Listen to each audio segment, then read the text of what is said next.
Hello and welcome to the video where I go through and revisit all the Half-Life 1 levels that I made back in high school and college. Um, this here is a cut of all of those videos that I made put together in one single video. I think that might make it easier in the future to watch. Um, Also, I just kind of felt like doing it. I decided to record this little intro just to give a little heads up about what you're about to see and kind of some of the weirdness that might be in here. Um, Basically, a few years ago, I went through and revisited all these old Half-Life levels, and I just kind of wanted to get my impression after 20 years or so. And I talk about this more. You'll hear me when the videos start, give a little more information about that. Um, I had originally started looking through all the levels. Then I decided to just review the ones that I had created, just for the sake of time, because I have a lot of levels. And so these are the levels that I either found that I've just had with me this whole time, copied from hard drive to hard drive, or a couple of them were like recovered from other files that I had found other places. Um, it's part of my kind of data recovery project that I did, kind of started during the pandemic. Um, anyway, I give more of this information like throughout the videos. I just wanted to give a little introduction here for some things to keep in mind about this particular cut of them all being put together. As I said, I started going through all the levels. Uh, those I have a few videos of, but I removed them for this video. Uh, the levels I didn't make are the ones I removed. So when watching this, some of my comments might seem to jump or change subject a little jarringly from video to video. Even though originally I did like start and stop recording for each or for like most levels. Um, it was mostly done in 1 or 2 or 3 nights. So it was sort of a continuous project to begin with. Um, some of those videos I didn't, or some of those maps that I didn't make, you will still see some of those in here. The ones I left in are the ones that were just kind of short little looking at and was made as a continuous take as I looked for levels that I did make. Uh, but I call those out like throughout the video. And I decided not to cut that out just because, like I said, it was a continuous stream of conscious as I was recording, and so cutting that would be stranger than leaving it in. Also, towards the end of this video, I include a few videos or a few levels that I had found later, like the following year or so, after I originally did this project. I came across a couple more. And so those are with a different headset, which I talk about. The video is a little bit different resolution. Should all be good here, but you'll notice like kind of a sudden change. That's why, because they were taken at a very different time. And I think that's about all the information you need going into this. Um, Other than that, I kind of talk about what it is I'm doing, why I'm doing it, kind of throughout the video already, so I don't really need to repeat that here. Anyway, yeah, so if you are not me or maybe somebody I know, uh, welcome. Please enjoy these Half-Life levels. I had a lot of fun making them, had a lot of fun doing this, and I hope, if anything, maybe I could encourage you that if you have any projects like this that you did a long time ago or yesterday, some point, these little documentaries or whatever you want to call them is kind of a fun way to both enjoy your own work and make it maybe more accessible to others who you may want to show it to who aren't necessarily going to like fire up whatever you did or previously maybe just didn't have a chance to hear you talk about it. Or for your future self, right? We forget things as time goes on, and it's kind of nice to have this as a little reminder, um, maybe do once in a while even. So anyway, uh, please enjoy, and with that, I guess let's get started.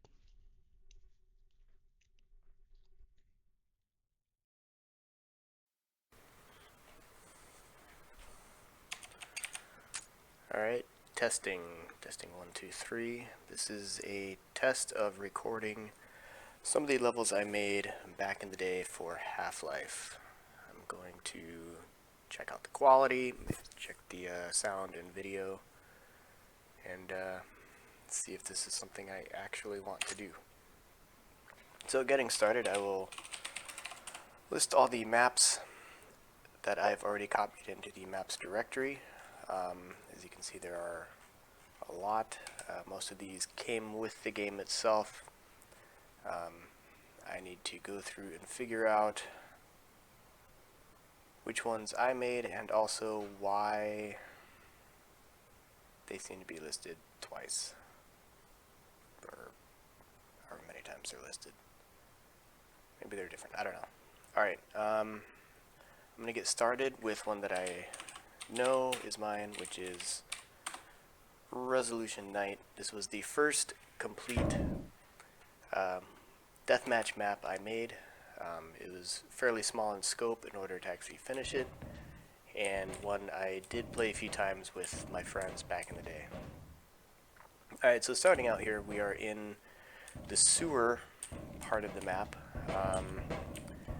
It's very noisy, and there are multiple spawn points. I don't know why I started the sewer. I forgot about this secret tunnel here. One of my goals for this map was to make sure that there was always multiple routes out of a place. Something I learned from playing other better designed maps. The weapons are scattered more or less randomly, I think. Snarks. And you can see we do not have a heads-up display. That is because when you start the game, you have no items at all, not even the hazard suit. So anyway, let me get out of the sewer here and see where we end up. Alright, this is the storage facility room. A lot of boxes here that you can climb up on, and there's a ledge here that you can either hide or attempt to grab this, which I made this more difficult than it probably needed to be. But you can walk around here and grab one of the more powerful weapons in multiplayer. And then another shotgun. Alright, so now we are out here in the back alley. And let me just walk out in the street here. I put a street light here, which I thought was kind of cool, and I was kind of like this this main street here. I don't know, I just thought it looked kind of cool with the lighting and everything.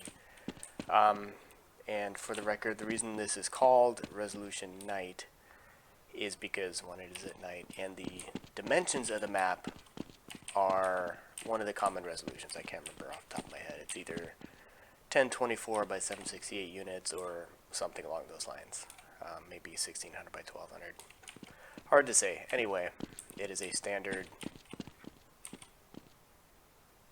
screen resolution for the actual map. Alright, that's the storage facility I was just in. We have this big tower over here for sniping. There's no way to get in this from the street, which I also thought was kind of cool, but there's a way in there I'll show later.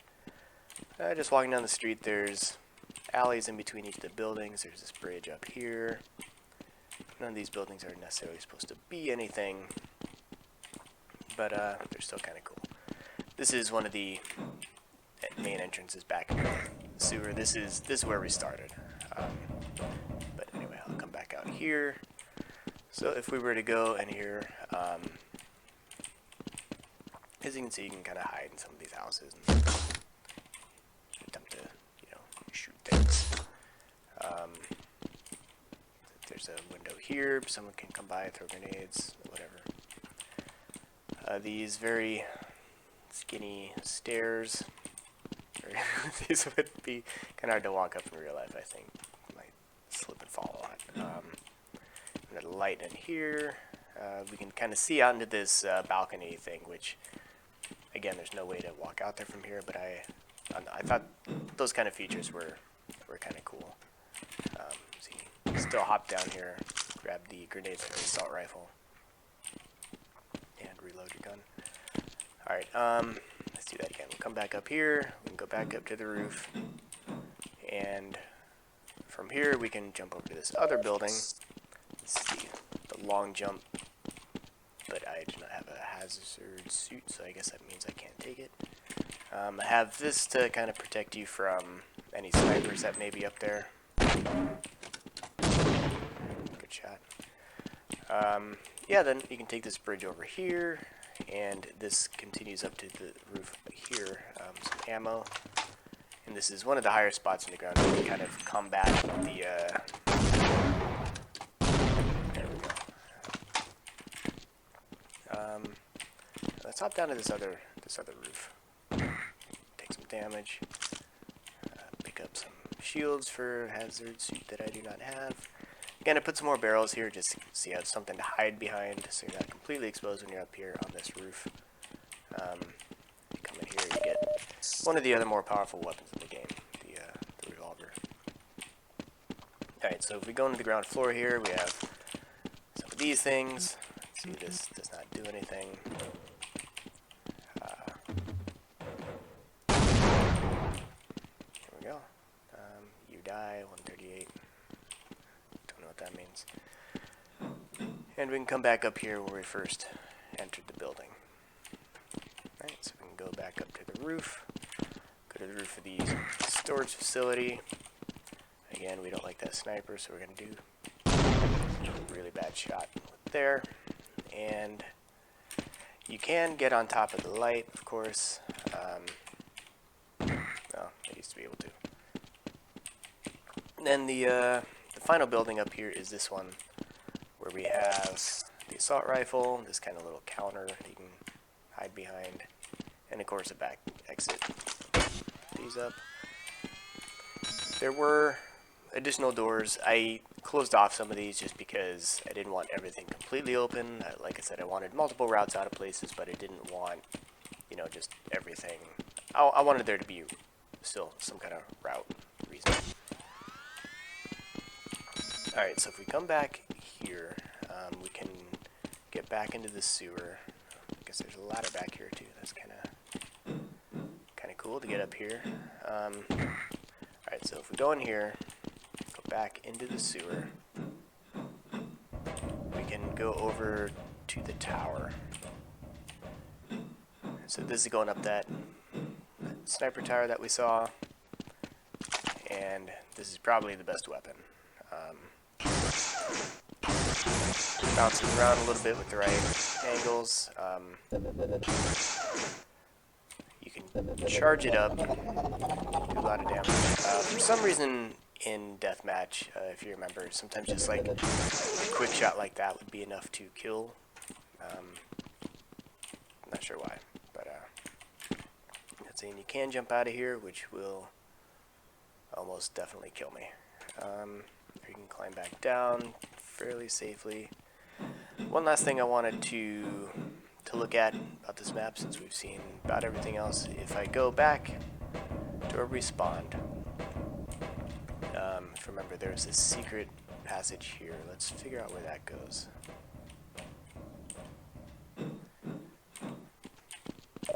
Get some health, and I seem to be in. Oh, there's a rocket launcher here. Interesting. Okay, so this is the bridge building. Can I hop out of here? Yes. So that was 138. Okay, so the only way into this building is through the sewer. That's pretty cool. Anyway, that is pretty much the rundown of Resolution Night. Yeah, it was a pretty fun map. Like I said, played it on a few times with my friends, and enjoyed making it. It was nice to have a completed map for a change.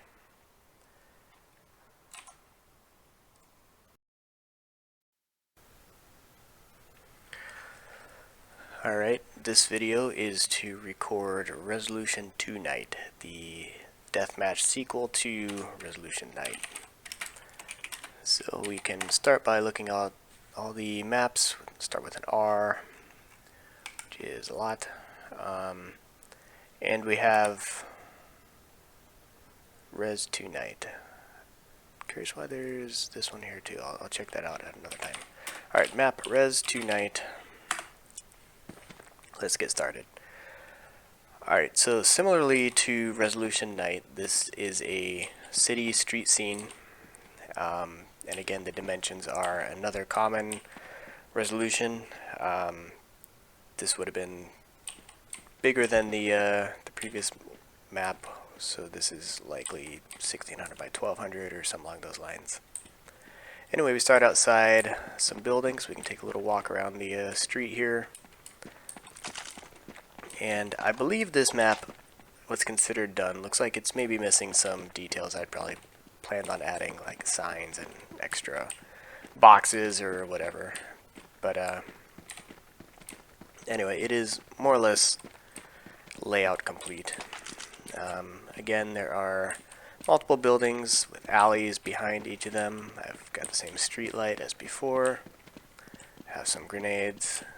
Again, buildings connected by a bridge. It's kind of like bridges, things like that. 2 street lights. I got some more alleys. And we can go in the back here. Alright, let's get started. We'll go in the smallest building over here. And we have a gun here. Put some boxes in the corner just for a little detail. Have another light. The stairs look a little larger than in Resolution Night. These might make a little more sense. Still kind of goofy looking. Some health. Another box. Another little bridge going in between the buildings. I thought this was kind of neat. Some more boxes, and just part of something Half-Life did really good to make things look a little more natural was offset things. So I tried doing the same with some of these boxes where they're not perfectly lined up. Looks like I can't break them. Let's see, the building continues over here to the roof. There's also stairs going to the same roof, which is kind of cool, and another bridge going out that way. So similar design that I was going for from Resolution Night is that I wanted multiple routes from different places in and out, so you never really feel like you get stuck anywhere. Again, and I closed off some things, so you do have some places to hide. And let's continue to the top of this building. Again, some more offset boxes to make it look natural. Some strange lighting effects going on here. Alright, so here I'm on the roof. Pretty tall boxes up here. And we can see there's some snarks there. We can see the other roof from here. The roof of the tall building in the distance. You have to get up on the edge here to kind of see below you, but that's probably a good thing. Alright, going back downstairs over to the other part of this same building. Again, we can walk across to this roof. This is the building we were just in. We can see the roof and the closed off window, closed off door. Before coming over here, let's finish exploring this building. I have this kind of cool little catwalk up here, balcony, whatever you want to call it. It looks like there's another one right here. Oh, okay. Got the rocket launcher hidden in here. That's kind of neat.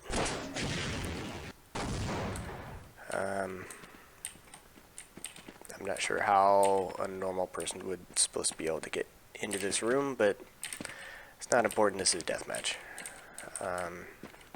Then at the base of the building, the first floor, we can exit through the back alley or the side onto the street here.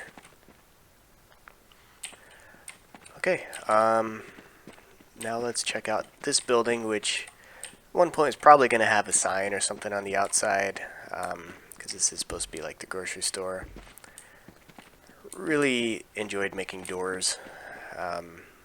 Have an entire level full of doors, which I will try to show later, but this one, sliding doors with some glass windows, pretty neat.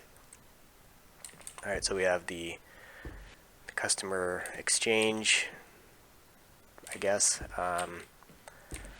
Couple of checkout lines, one of them with the sign spinning faster. See, we got a lot of, looks like beer, some Coke, Cheez-Its, and there's a shotgun behind the counter. And for some reason, I don't know, it's supposed to be changing rooms, but then we do have a toilet just out here in the middle of the store for some reason. Yeah, I believe this is a toilet that I made.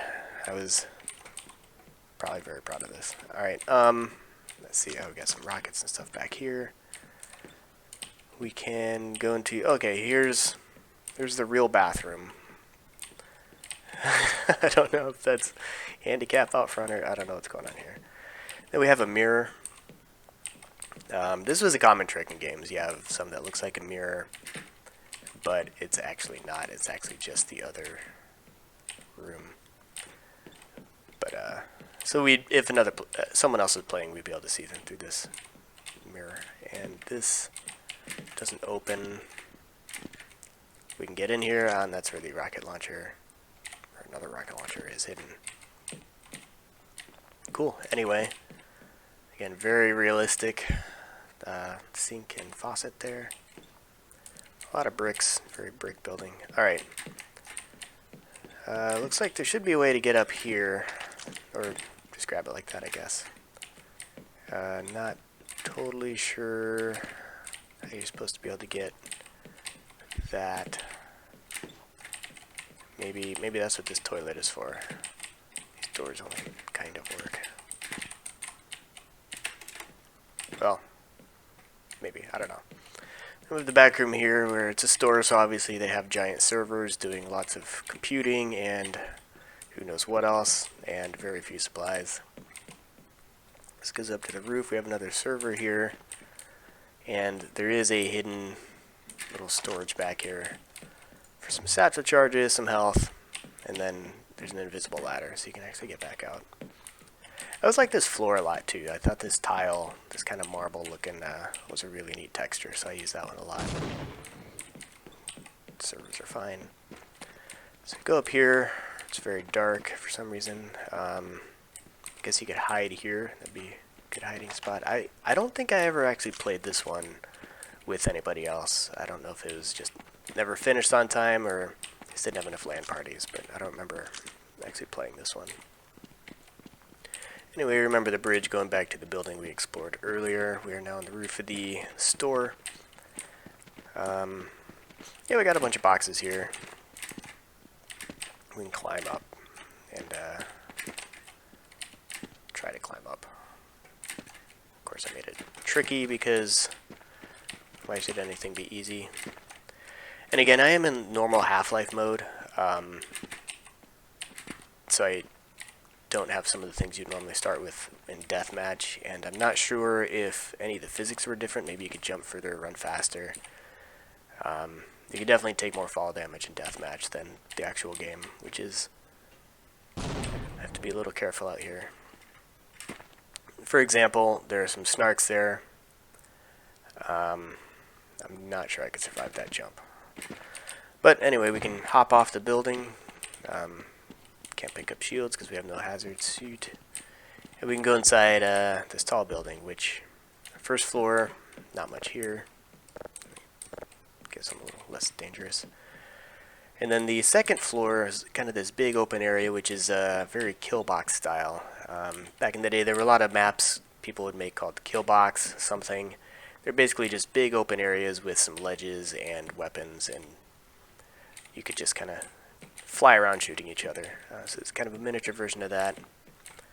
This is the back entrance ladder from the alleyway. And then we have a ladder here with some safeties so it don't fall, because we wouldn't want this room to be dangerous or anything. We can jump around, grab some of these things in the middle, or if we already have them, not. very safe. Keep climbing up here, and we can get flying lights. That's okay. Alright, so I may not survive trying to do this.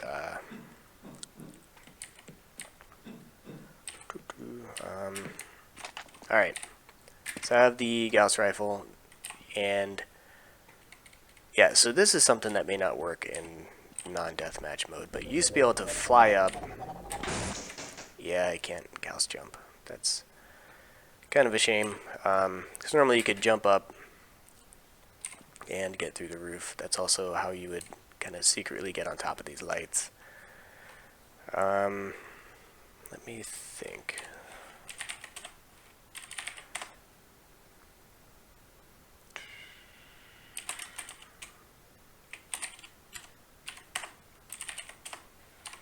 I do not remember how to do the cheat. I will have to look that up later. Anyway, regardless, you used to be able to go up to the roof. SV cheat 1.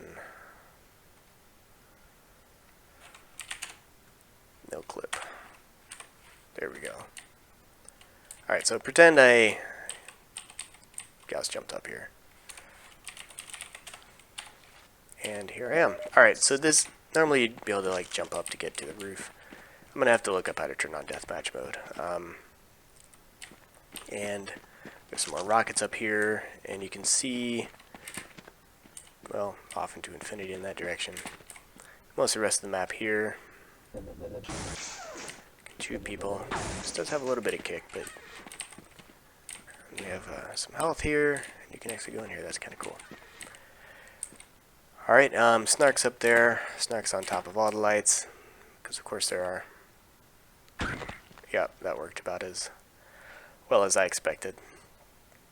Anyway, that is the tour of Resolution tonight.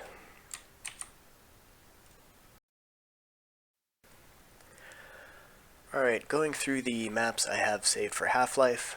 Went through a couple of downloaded maps previously. Now I'm going to take a look at, still going through the A's, but I recognized a couple of the file names, so we're going to take a look at those. Deathmatch is off because these were not deathmatch maps. These were, again, just playing around, experimenting, having fun, just playing with Worldcraft and making maps. Very ambitious, so let's take a look at part 1. So, ever since playing the original Doom and downloading custom maps for that, I was fascinated with maps that look like real places. Of course, this was pretty limited in Doom, but whenever they tried to make like stores or houses or anything like that, it was just pretty cool to see something a little less abstract. And of course, Half-Life had a lot of fairly realistic environments. This was still 1998. Would have made this map maybe around 2000. I don't remember when I was doing this. Probably during my first years of college. And I wanted to do something fairly ambitious, at least for me, and especially at the time, and try to make detailed environments, kind of realistic looking places. And so one of my attempts at this was this place, which is an apartment building, or an apartment, I should say. My first thought looking at this is, while recording this, the year is now 2021, and I live in New York City. I moved to Brooklyn now, so I'm living in Brooklyn, and this apartment is huge. My real life apartment is maybe the size of this kitchen. This kitchen is pretty gigantic. I don't know if I've ever been in a kitchen in real life that has this many cupboards. I'm not sure why I made this made this so big. All right, but let's have a little tour of the building. All right, I'm guessing this is the entrance. Yeah, this must be out in the hallway here. Alright, so this door doesn't open. Doesn't open again. There we go. I don't know what the issue there is. Alright, so coming to the apartment. Have this nice couch, which looks just terrible. I don't know what texture this is. Humorously, this looks a lot like the couch that 20 years later me and Sophia would have picked up from an estate sale for 80 bucks and moved to her place in Connecticut. And if this couch is anything like its real life counterpart, it weighs about 2,000 pounds. Anyway, have a nice couch here, entertainment center with nothing in it. I guess nobody's moved in yet. Nice overhead fluorescent lighting. Who wouldn't want that? And then we have a closet here. Of course, all the doors open. That was one of the things about making it realistic, is everything should like kind of operate kind of real. And so we have a pretty realistic looking closet here, right? We have like the shelf, we have the bar or whatever that's called. No light switches, just a little surprising, but you know, one thing at a time. Kind of strange lighting issues, but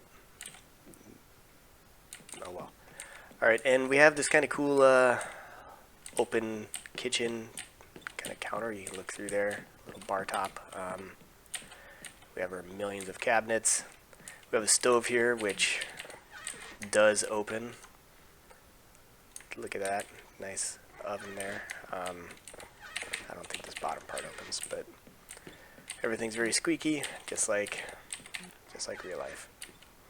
Again, very realistic sink here. I got the pipes. Notice it even goes up a little. Have the drain, which I believe is actually the texture from a rocket engine, but I don't know why I chose that. We have a refrigerator, which of course fridge and freezer both open. Nice green refrigerator. Have some beveled sides here, make it look a little more something. Alright, moving on, go down into the hallway. Some lights burn out. Really like their fluorescent lighting here. This would like living in a Best Buy. Alright, let's see what this is. Storage closet, I guess, where one would keep their hazard suit and water heater. Looks like this water heater's been here a while, and it's kind of locked from the tenant. Oh, okay. Door opens so wide you can't get past it till it closes. Luckily, they all close on their own. Alright, let's see what this is. Alright, here's the bedroom. Alright, so the first thing you notice is the amazing Xena bed sheets. Very nice looking pillow. So this Xena texture was just in the game. Like, I didn't add this myself. I thought it was funny. I totally forgot I had a Xena bedspread. Really nice pattern here. So no TV, but they do have the Xena bedspread. Alright, we have dresser here, which even though the drawers are 3D, looks like they do not open. That's not too surprising. A lot of books. Like a lot of books. I don't remember how that was done. Oh, we have wow. We have a pretty nice desk here.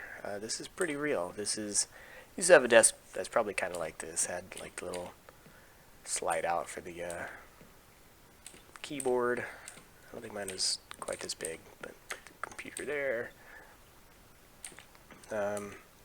Little nightstand, and again this chair, which for some reason you can just really whip around the room. Pretty nice chair too. Alright, that's the bedroom. Wait for the door to close. Silently. I noticed that the oven is super loud, but these doors don't make any noise at all. Alright, anyway. Here we have the bathroom. Got a mirror here. Very nice sink. No storage in the sink or the mirror. I guess you keep everything in the kitchen with the rest of the cabinets. Again, this toilet, saw the same one in Resolution Night and 2 Night. Was it in Resolution Night? 2 Night for sure. Yeah, very, very proud of my toilet. Have some very nice toilet paper. Stand-up shower. This enormous apartment. Giant bathroom, and they don't even have a bathtub. Just this same rocket texture for the for the shower head and the train. No Xena shower curtain yet, but I'm sure that was on its way. Alright, and that is your new apartment. I hope you enjoy living here. I recommend getting some decorations and a TV. Alright, new recording. We have already seen the apartment, so now let's take a look at the apartment building, which I don't think I got very far on. Let's find out. Again, this was part of my ambitious try to make detailed, realistic environments. Realistic is questionable, but fair amount of detail, you know, for me, for the time. And the living room is now empty. Closet is the same.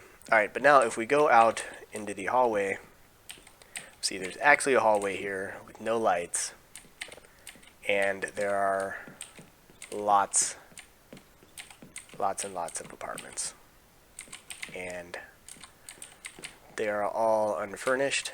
No more Xena. Notice it is flipped. I do not understand these doors. And yeah, I just kind of copied it all over the place. And the idea was to have a whole building with lots of apartments. Not sure what's with these strange shadows. Sort of afraid to turn on the flashlight. This hallway is actually also gigantic for anyone who's ever actually lived in an apartment building. They were not this big. You could drive a car down here. Very dark. I never finished furnishing it. And there were going to be stairs. I was going to have like multiple floors. I'm not sure how well this ran back in the day. Probably fine. It would have gotten quite a bit of memory if I had done what I actually wanted to do. Actually, now that I'm thinking about it, these apartments have no windows, so we could be in outer space or at the bottom of the ocean for all I know. Have some texture issues, maybe with the flipping, but regardless, this was kind of the intention. Talked about it with my friends back in the day when I was showing them this, and we were kind of talking about making detailed levels. We thought about making a mod. I don't remember what we were going to call it. I think like Deus Exorcist, which doesn't really mean anything other than Deus Ex at the time was one of the more detailed games as far as like cities and environments and buildings and stuff went. And so I think we were trying to do something along those lines in just a mod. Just have realistic environments. Of course, we did not have that much time or skill or ambition. So this is as far as we got. And regardless, I was pretty proud of it. Alright, my headphones are now plugged in again, so they shouldn't die. Looking at the map list again, still going through the A's. There's the next one here, I believe is one that I did make. Let's take a look at it. It should be a quick one. It's one of my, again, a lot of these were just experimental, just playing around, building different environments without actually building real levels with any real purpose. Just cool things to walk around in. And this I thought was very cool. This was back in the late 90s, right when this game was made, so huge environments were not something you saw very often, so having a chance to make these environments as big as you wanted, or very large anyway, was something pretty fun, and just kind of these massive kind of fantasy places. So that's what this is. I made an arch and then of course copied it a bunch, just because I thought a very big room like this would look very cool, and it did. You see that this wall is basically untextured. I believe that's because it's the same texture, just scaled incredibly huge. I don't remember why I did that. Probably a mistake, because that wall looks just fine. I have some invisible lighting up there. One thing I don't know, I used to just kind of walk around this level, and I thought like this looked really cool. Just kind of does, and you know, even if this whole map were put sideways, kind of an alien looking environment this way. If looking through some of the screenshots that I have saved for this game, you can see giant stacks of satchel charges. I used to use no clip and stack them up to the ceiling and blow them all up at once and watch the computer crash. Yeah, again, like I said, just kind of an experimental level with some neat architecture, and going for more atmospheric than any real purpose, just playing around.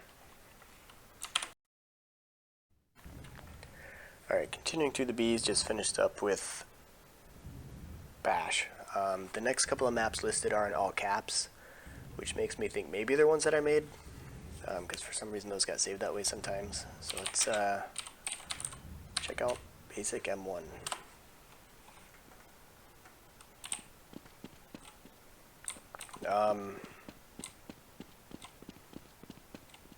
Definitely looks like something I would have made, because there's nothing here. Some lights. I don't know what this is supposed to be, or this, or the ceiling.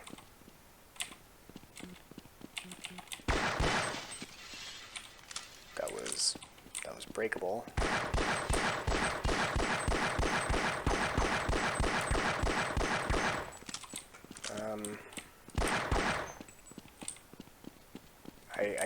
I don't know what this is. Basic M1. Oh, this. Wow. Wow. That was something. It's one heck of a door. And all it makes is the same squeak that my my oven makes. Okay, I guess that's all this is. Let me turn deathmatch off and see if it's any different. Still deathmatch turned on from the previous. Alright, so far the same. Ooh, we have an assassin there. And I have no guns. Let me go in here. Oh my god. Oh.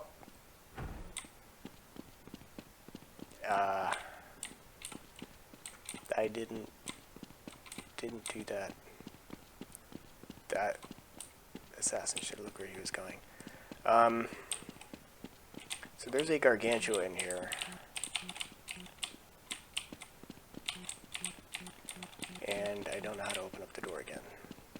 First time I just walked into it and it opened.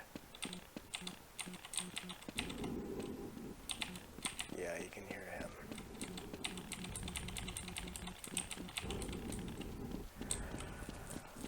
See, were some cheats that I don't remember. See, you have to turn them on first. Cheats. 1, Impulse 101. Give me everything.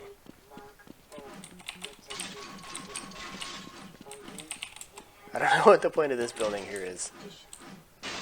Oh my god, they're head crabs.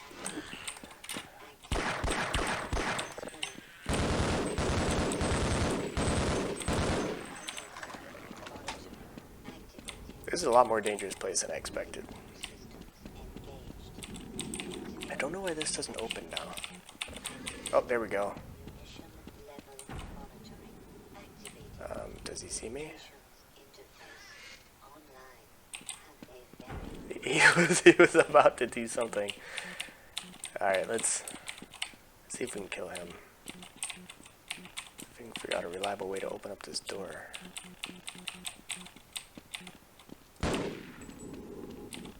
Yeah, make him angry.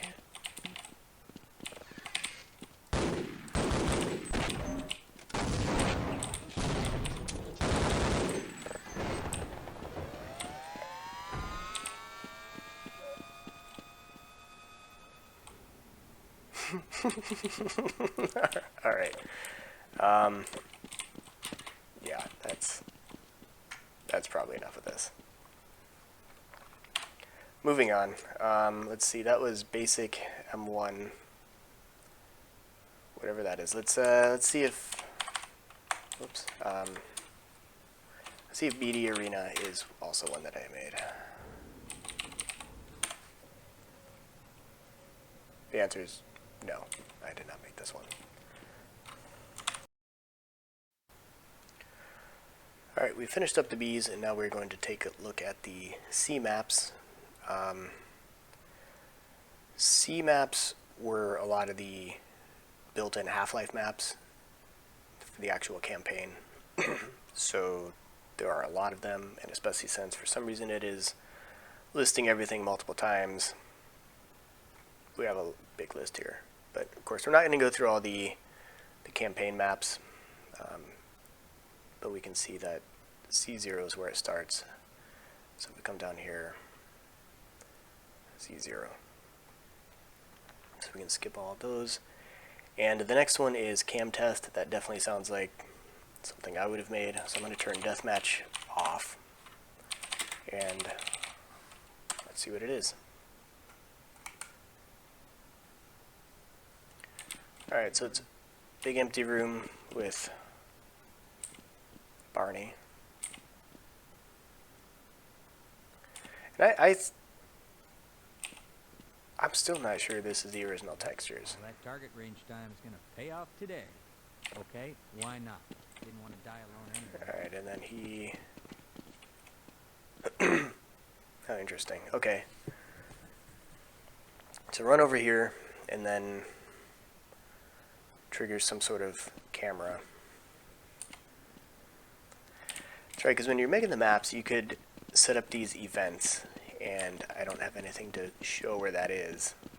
But when you trigger it, probably just the once, then you could put a camera on rails, you could put an object on rails, you could set up a path,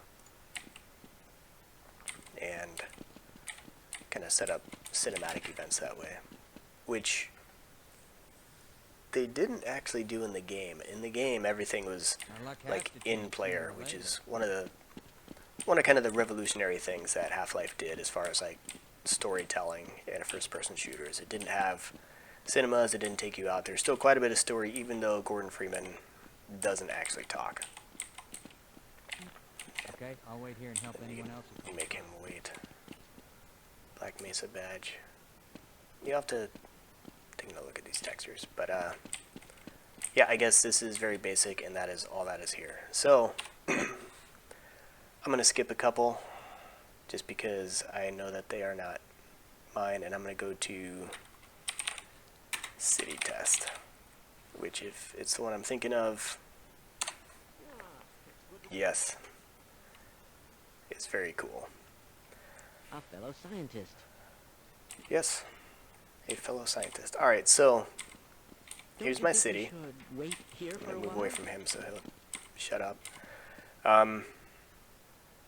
Yeah, I thought it'd be fun to make a city, and it is a very small city, and we are very, very large. This may have come out of some of the apartment building stuff I was doing. I don't know. I feel like I can fall off this and die, so I'm not going to do that. So a lot of these textures, I think I found them or downloaded them. This Do you think I we should probably appeal to the made. Alien Authority? The road, I'm not sure where. I don't know if I made the road texture or not. Anyway, let's explore the city. So we have a bunch of buildings, a lot of empty space. Have a nice little park with really crazy pond action happening here. And of course we have my favorite scientist, also gigantic all over the place. Have some buildings just kind of right here in the middle of the road. Why not? I think I didn't have a lot of control over this road texture I put down. I'd give my right hand 2 hours of All these scientists have things to With say. mad brains and your brawn, we'll make it. I don't suppose you'd reconsider. You can make them stay or follow you. Alright, yeah, I forgot. Oh yeah, check out these, Shut up. got these little street lights. Like a little model. Ah, no, I triggered it. I was supposed to be on top of that. This rising building. And this building I'm sure of it. slides for some reason. Will this go back down once this moves? The military No, cleanup it's is just a just playing paranoid around. rumor, isn't it? Alright, well I might reload this and try to get on top of that building. Does this one... Who knows what these buildings do? Now everything is in question, since they all kind of move around. Alright, let's reload the map. And yeah, I'd completely forgotten about this until I saw it sticking out of the ground here. Alright, so that moves, and then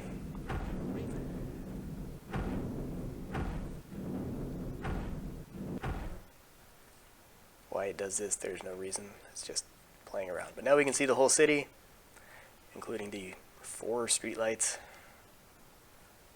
A bunch of scientists standing on top of buildings. There's one more secret that I remember, and that is the moon.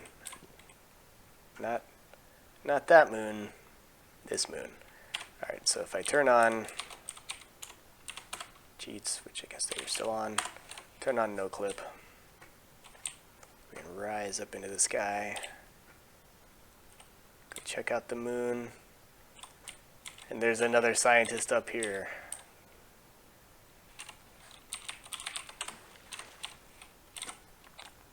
Hello. Fine. You won't even know I'm here.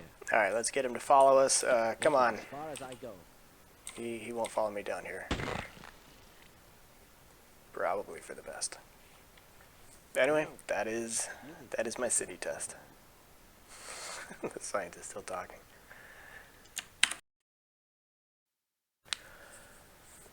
Alright, going through all the maps that I've saved over the years for Half-Life. I originally wanted to go through and record and kind of talk about the maps I made, just kind of save them. I don't know if the game will always be playable. I don't know if the video files I make will always be playable, but this is kind of a fun walk down memory lane anyway. I've been through everything A through C, skipping the campaign maps, and there are still quite a few maps to go. I think what I'm going to do now is go through the maps that I'm going to look for the maps that I did make my own projects, just playing around with things, and at another time I may go back and look at all the maps I have and continue talking about them, because that is pretty fun. But for the time being, I'm going to try and concentrate on the things I actually made, and may have a little more to say about them. That'll be a little bit difficult because I don't remember what everything was called, and I don't remember which ones I made or what they are. It has been several years since I last looked at any of these. With that said, let's get started. Dabo, I'm fairly certain I did not make. Let's check actually. Nope. I like it, though it looks very cool. Data Core did not make. I'll look at this one some other time. This is one of my favorite deathmatch maps and was an inspiration for a lot of things I did. No idea what DDI is.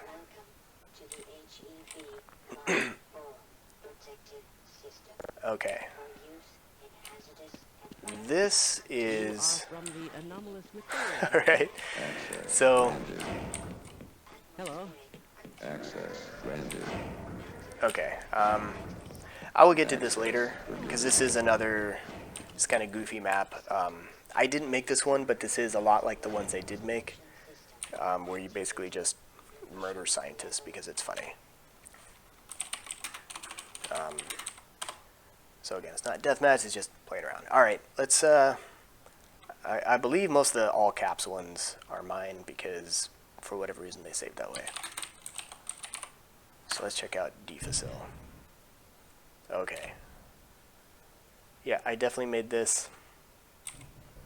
I remember playing with lighting and texture, and this is just ridiculously dark. Let me turn on cheats. This is... Yikes. Alright, this is going to be kind of hard to explore, but we will see what we can do. Alright, so a lot of grades, a lot of harsh lighting. This would fit in Doom 3, wouldn't it, right? Good joke. Alright, so we have a lot of domes. I think that's what the D stands for, Dome Facil. Some of these may open. I cannot go in here. Alright, here's... Ah, there we go. Turn some lights on, some off. Alright. When my hazard suit finally stops talking. Alright, so now we can have a better idea of what we're looking at here. So we have a lot of domes, some cool catwalks, and basically just some really harsh direct lighting. And let's go ahead and go up here. Again, very noisy to walk around. I'm not sure what just happened.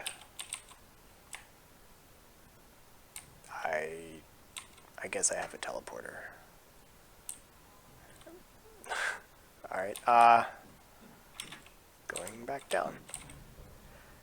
So I liked a lot of these kind of railings and balconies and just kind of things like that. Multi-story. I thought they looked cool in games. Alright, let's try to go back up here. I put supports up, you know, on the bottom and the top, just kind of trying to make it look somewhat plausible, even as ridiculous as this place is. I have this kind of cool cage. It looks kind of like a kind of neat jungle gym or something. I don't totally remember what I was going for with this. I think just really just playing around. Using this dome. So I'll talk about this a little bit. I think I have another map with domes on it, but there was no built-in tool for making domes and curves and things like that, and just the way it worked was pretty difficult. So I was pretty proud of this dome because this was all made by hand, like by taking squares, blocks, and stretching the vertices and putting them together and snapping and merging and creating this concave structure, this dome. And I teleported again. I don't know why I get stuck there for a little bit and then I can move. Doesn't matter. My flashlight ran out of battery. I'll wait for that to charge back up. But anyway, and then this is just one with some of the squares removed, so you can kind of see what I had to do. Then you can just kind of slap any texture on it. But yeah, this took me a long time. It took me several tries because there were a few kind of options to do this. I'm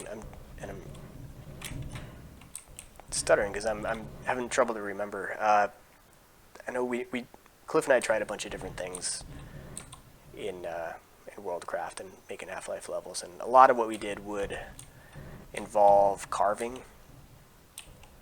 So you'd stick one object inside another and hit carve, and it would automatically figure out kind of the inverse of that object so that they didn't actually have polygons inside each other or objects inside each other.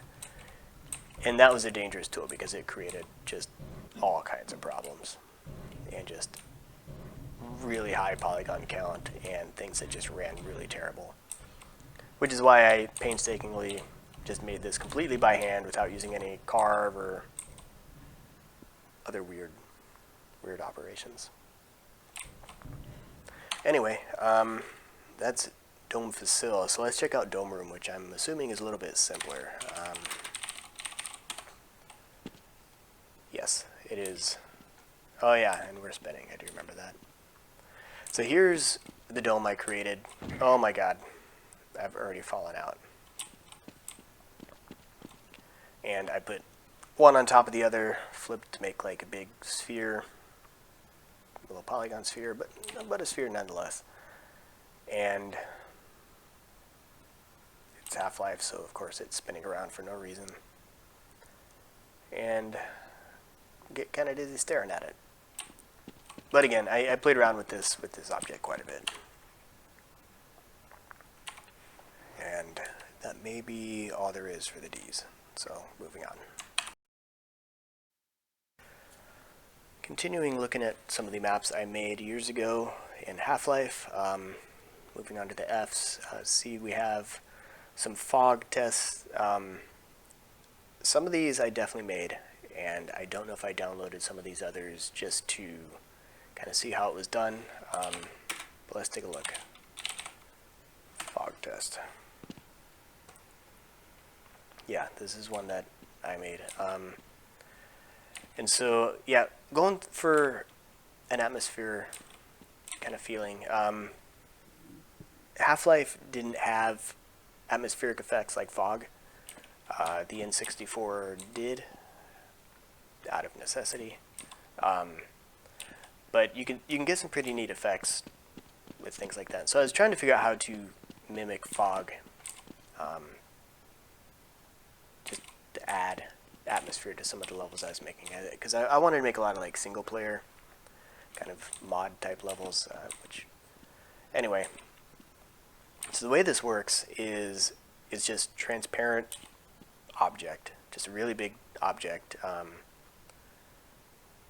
Mostly transparent with some kind of texture on it, spinning, and this is just kind of layers of the same object. And I'll turn on no clip to kind of show what's going on here. So we can go up here and we can just kind of go through the different layers of fog. And what I did with this bottom thing is there's actually two objects both spinning, which you can kind of see here. And so they're huge with probably some kind of water or glass texture going in opposite directions. And I thought that kind of turned out kind of neat. Like, I thought it looked pretty good. And I would have used it. Alright, what else did we have? We have Fog VO1. This may not have been mine.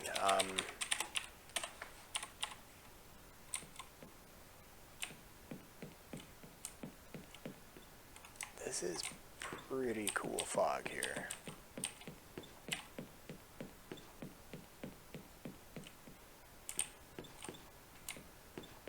Yeah, I like this a lot. This definitely feels like fog. Again, it's like a water texture. I don't think I made this one. I think I downloaded this one just as an example. These don't look like lights I would have made. I don't think I did this, so I'm not going to take credit for it. But very cool effect. Just kind of show you can fake it with different objects. I think these are like the water texture, like I said, animated. And then just probably a lot of squares. Yep, that's what it looks like. Cool. Yeah, that looks way better than my attempt. All right. And then I believe I tried using some fog in, again, trying to make really detailed maps, you know, for the time. Wanted to make a forest, like a dense forest. And so I used that fog I was showing before. It's not animated here. In fact, it might actually be water. But I created these trees, tree trunks anyway, and copied them all over the place to have this super dense forest. Is that me walking? And again, I had some vertical ones to make it look like it gets foggy. The further you go, I have kind of this little trail. I did end up doing something with this.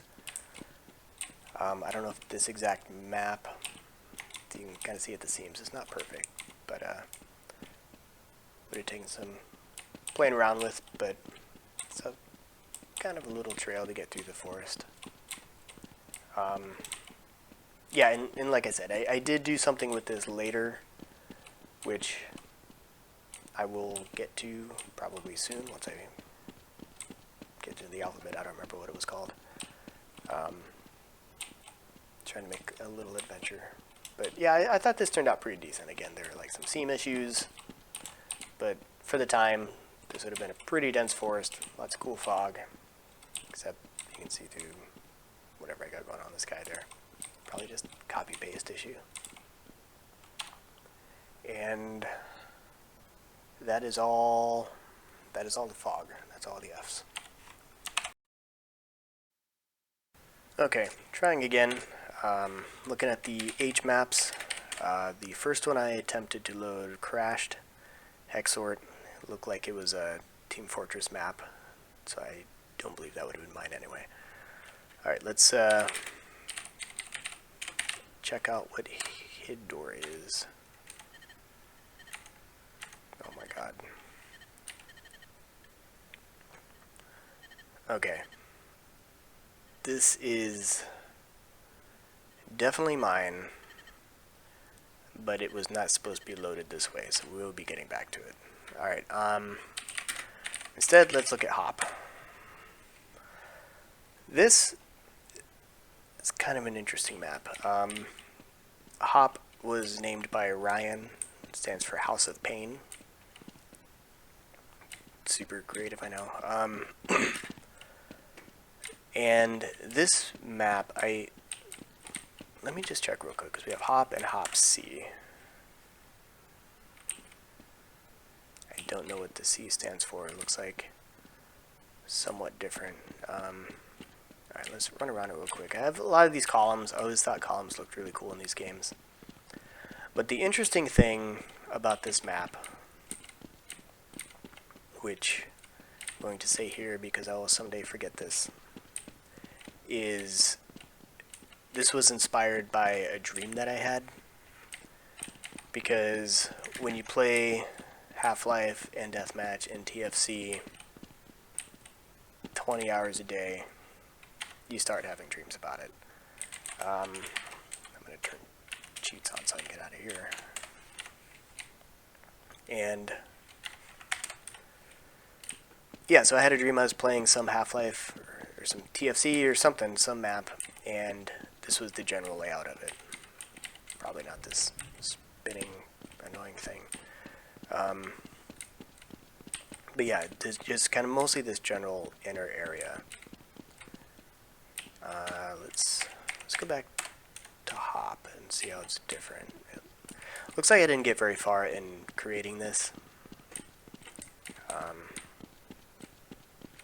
Have some pretty cool stairs here, and there's supposed to be multiple levels. And this isn't the only map that I dreamt about, and I don't think it's the only one I attempted to make. So that's a little disappointing. I didn't get quite as far as I seem to remember. Let me see if I remember where to bind things.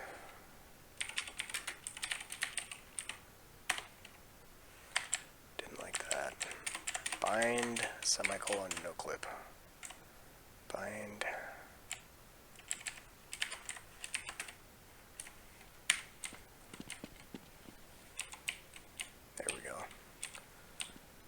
Don't mind me just cheating a little bit. Used to do this when creating levels just to make it easier. Alright, so yeah, there's not a whole lot going on here yet. As if I'm gonna ever continue this. Yeah, that's as far as I got on House of Pain. Let's see what else there is. Let's see, H. Check out House Test, which could be Z, could be the same thing. Oh, okay. You know, I'm gonna save this one for a different one because this kind of goes on. Alright, for this one we're going to go through House Test, and I refilled my coffee for this one because this may take a little bit of time, or not, I don't remember how long it is. We're going to start it up, and this one uses all of the tricks I learned up to this point. This was supposed to be my big adventure mod, trying to do some really cool stuff. It may lead into some other maps I've previously made, we'll find out. Yeah, and by an amazing coincidence, if you were watching these in alphabetical order, that is the correct order. Alright, anyway, here we are, your small and lonely home. So, had a cool title, the Half-Life Canyon texture, and this is, I did my best to make it look realistic, right? So I have like this little house, have these trees kind of coming over it, kind of imply that you're living next to a forest, and I'll get more into that. You can go in your home, have a little chair here, same bookcase from my apartment building, if you remember that. Have a little table. This is pretty cool, like this little archway into a tiny little kitchen. This is the same objects I had in my my apartment. Same refrigerator. Much less storage than the apartment.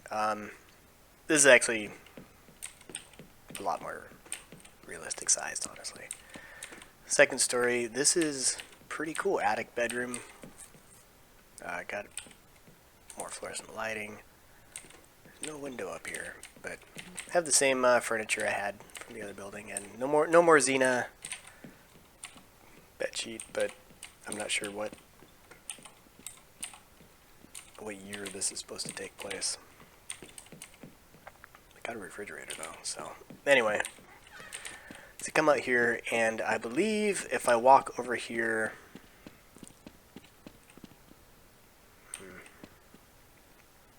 alright, I'm gonna try it. I think this will load nothing. I think it breaks, because I don't think I had this part of the map made. It's very dark over here. Alright, this is continuing House Test.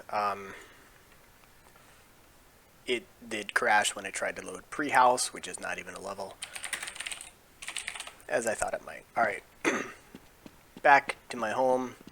Not going to go through it again because we just saw all that. Instead, we are going to go behind the house, and I've got a little shed. Oh, outhouse apparently. Alright, so I have a little outhouse. Makes sense since I didn't see a bedroom or a bathroom in here. I see, got a little pipe. That's actually where the kitchen is. That's good detail. Good detail. Alright, anyway, have some trees back here, and the player was supposed to be able to find this little hole here before crashing. Can't get in there from this side. And we can kind of come back here, and it kind of leads you through. Hopefully not too confusing. You can see the light, sky a little bit. And you come back into the forest, which, as we saw previously, I'd experimented with fog. Seamless transition. Alright, funny, never noticed this before. He's never walked behind his house. Trying not to get turned around here. See, and I have some like rocks here, just trying to add a little more detail, which I thought was kind of cool. I have the very dark sky, can't see the leaves anymore. Again, more kind of rock features so it doesn't look just like a square polygon room. Suddenly gets echoey. You walk back here. And the purpose of this is it was going to try and be kind of like a Alice in Wonderland style down the rabbit hole. You know, you just kind of enjoying your day and then you walk into this crazy place, just something to explore. Kind of a early walking simulator, I guess. There wasn't, I don't think there was ever going to be any fighting or anything. Just puzzles to solve, things to see, and a one-way drop down here. And come out here, figured out how to add sound effects. So I have like that frog thing. That probably should have been a little bit different height so it doesn't flicker like that. But you can see we have the fog that I was experimenting with earlier. Tried to have some complex like rock geometry just to make it look interesting. It's very dark here, very mysterious. What's happening, I don't know. But this certainly looks suspicious. So let's open it.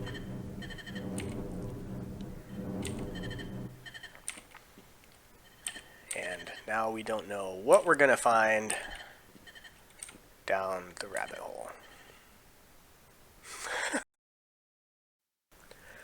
Alright, this is just going to be the third video. I'll tack it onto the others about house test. Where first we walked way away from the building and pre-house could not load. And then we walked into the little forest behind the house, went down the rabbit hole where rabbit hole would not load. So apparently that is as far as I got. I think at one point I did have it connected to some other levels. But I'll have to look for those. And yeah, I will hopefully have a better explanation some other time. Alright, welcome back. Going through all the maps I made back in the day. We went through house test, saw all the H's, which brings us to the I's, and this is the moment we have all been waiting for. If for some reason you have been waiting for this, and going through an order. What we have here is the ISKM. Now I do remember what this is. I don't remember everything that's in it. This is going to be pretty fun to go through.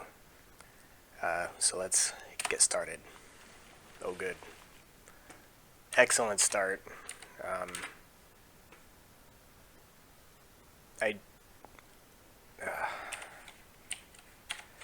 Let me try and fix this.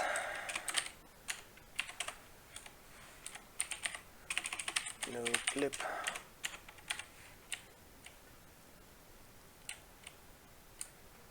Okay.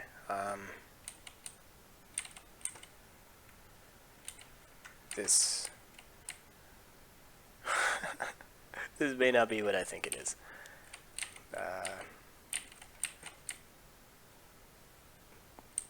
Alright. Hang on.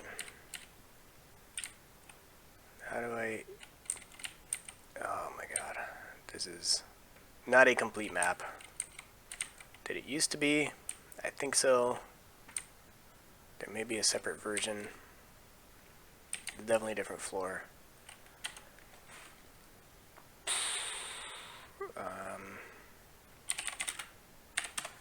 Surprise, that's the only eye. Let me look through here. It's gonna be too many.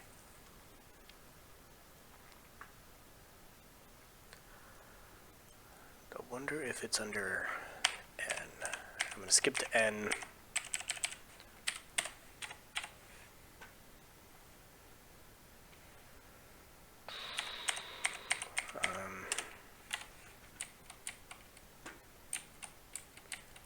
Where is the entrance?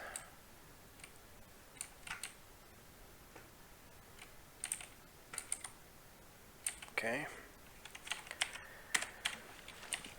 Let's see how this works. Alright. Sorry for the false start. Here we are in the waiting room with a missing texture. God knows what else is missing. some kind of rotating plant. But Xena's back because, like I said, she was just part of the textures to begin with. Can't get anything out of here. Alright, so what this is, I think I can turn the fan off. Yeah, very neat. This is the Interactive Scientist Killing Museum. Another ugly couch. I think that's all self-explanatory. This is the NISKM because it's the new Interactive Scientist Killing Museum. Let's find out. Anyway, very nice textures, nice architecture, nice. Notice it's rounded a little bit, gives some nice details, makes it a lot of thought put into this whole thing. All right, here's our first exhibit. We have two buttons here. One to bring us a scientist. There he is. This is as far as I go. You can talk to him. He can't follow you because he's stuck there. And then, well, we're missing a texture. Well, he was just killed by the textureless fog, water. Who knows what it's supposed to be? Anyway, he's dead. Moving on to the next exhibit. Similar setup. We can bring in two scientists. They look very familiar. We can bring in the snarks. We're gonna need more scientists.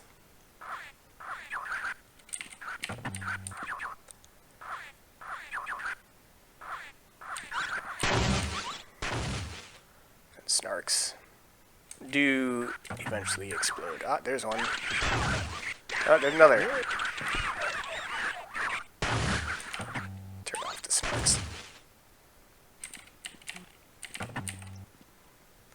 I don't know if this seems to stay on, so I guess they just keep respawning. Wow, they are no match for the snarks. But there is an endless supply. Alright, moving on. I like how separated these exhibits are. You can go from one to the next. Alright, let's see who we have here. Oh look, a scientist. Alright. Let's see what happens. Oh my god. That was very dramatic. These spikes just instantly give him. Oh, you're going to have to leave me here, Gordon. Stupendous. Moving on. There's one thing's like this game didn't have ragdoll physics or anything like that, of course, but you could still like blow people up like any too much damage and they just like disintegrate like that. Even doesn't matter what kind of damage it is. People are very, very fragile in this world. Moving on. Here we have our next exhibit. Ooh, we have 3 buttons this time. Alright, let's bring in our mystery guest. 4 scientists. Alright. Yeah. I refuse to go another step. Okay. See what this does. Suspect some alien subterfuge behind this failure? Head crabs. Notice how they start panicking when they see the head crab. Head crabs have a bit of a delayed reaction there. Wow, I think the snarks actually do more damage than the head crabs. Scientists keep coming in. Alright, scientists have spotted the flying head crabs. Oh, now I want to see him. Let's see what this other button does. Just cleans house, doesn't it?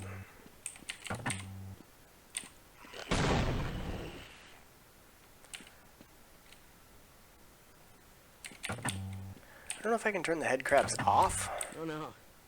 Oh. Well, they're still gonna panic. And they're still gonna blow up. No, they're not. Wow. Explosion is behind the wall. Good stuff. Alright. Moving on. Oh yeah, we have a nice little case. This is pretty intense museum here. So leaking out under the walls. So there's a little rest area here in case you need it. Kind of peaceful picture of fighter jets. Have a little smoke break in case you need to sit down for a minute. Probably use a drink of water, but you should have thought of that in the lobby. Alright, moving on to the next next exhibit. This one looks pretty fun. It's pretty big. Let's bring in our... Oh, look, another scientist. Alright. Standing on this fan blade. Get this moving, and... Oh my god, yeah. See, that's what I'm talking about, right? Like, any kind of damage. Like, you just hit him at the knees, and he explodes. He did not nearly enough material.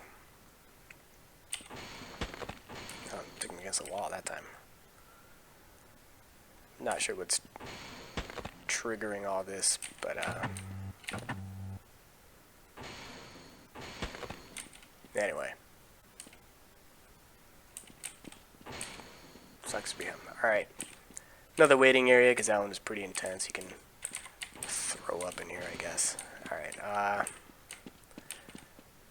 oh, this looks nice. Bring in our scientist. And the platform goes up.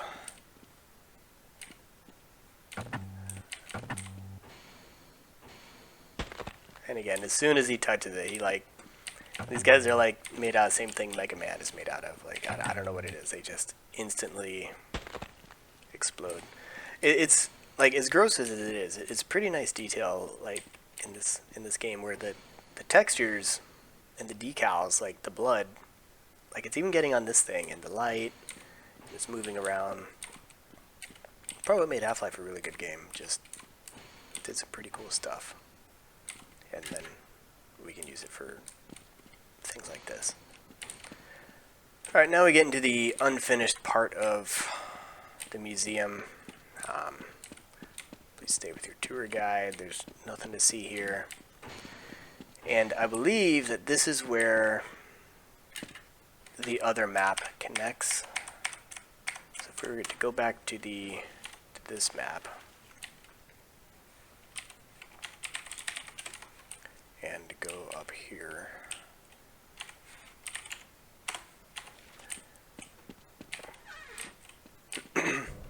And then pretend, yeah, okay, so pretend that's the map we just saw. Pretend the lighting was done instead of just full bright. And we come upstairs to the next part.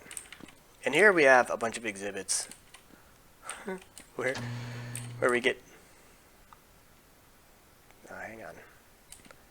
This might be a little,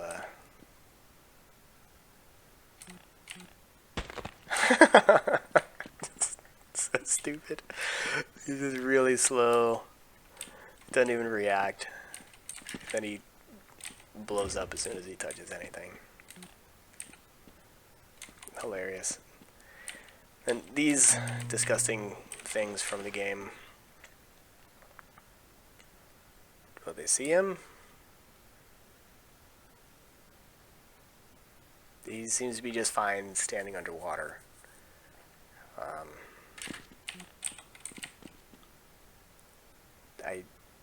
I guess they're not going to attack him. They attack you for sure.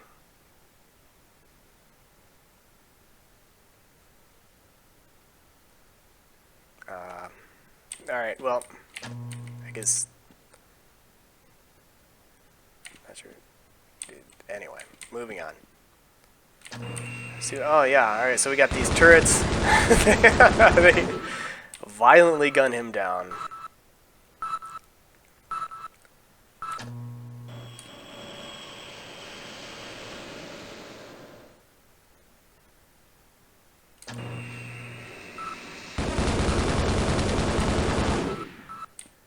Very harsh.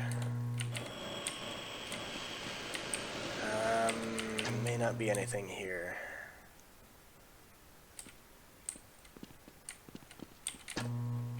Yeah, I think the idea here was I was going to have all the different creatures and just hazards in the game, just one by one. But this is as far as I got. Big floor, yeah, this was the second floor. Would have been fun to connect them all, but I never got around to it. And that is the Interactive Scientist Killing Museum. I hope you enjoyed. Alright, moving on to the next maps. We have the L's. Looks like there's only one here that I likely made. Light T1, probably light test. Probably not a lot going on here. There's, yeah, one room. Yeah, this is another one, kind of like RCastle, which I was just kind of playing with cool architecture.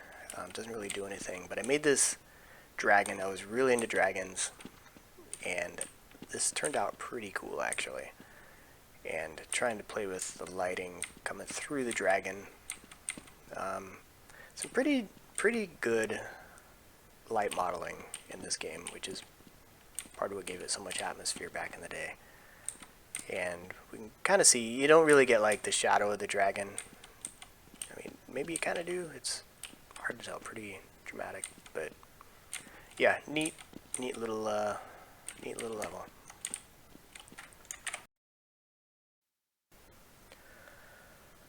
Alright, going through the old Half-Life maps, starting on the M's. Looks like there are a lot here.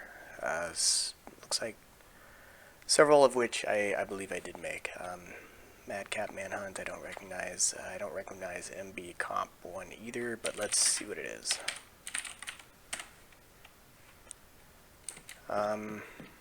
Yeah, this is mine. This is one of my earlier levels actually. This has, I don't know what the purpose was. I think I was just making a place, and you can see it uses the same floor texture I was saying I liked earlier. I just think it looks pretty cool.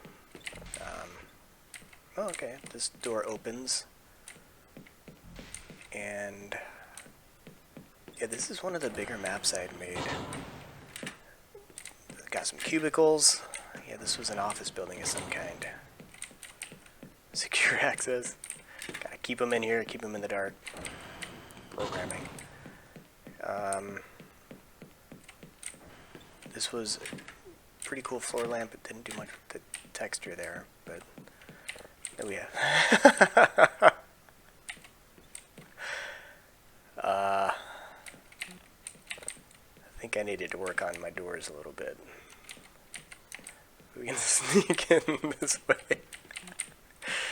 This way the peasants can't get in and bother the big shots. Alright, and then this opens up, because why not?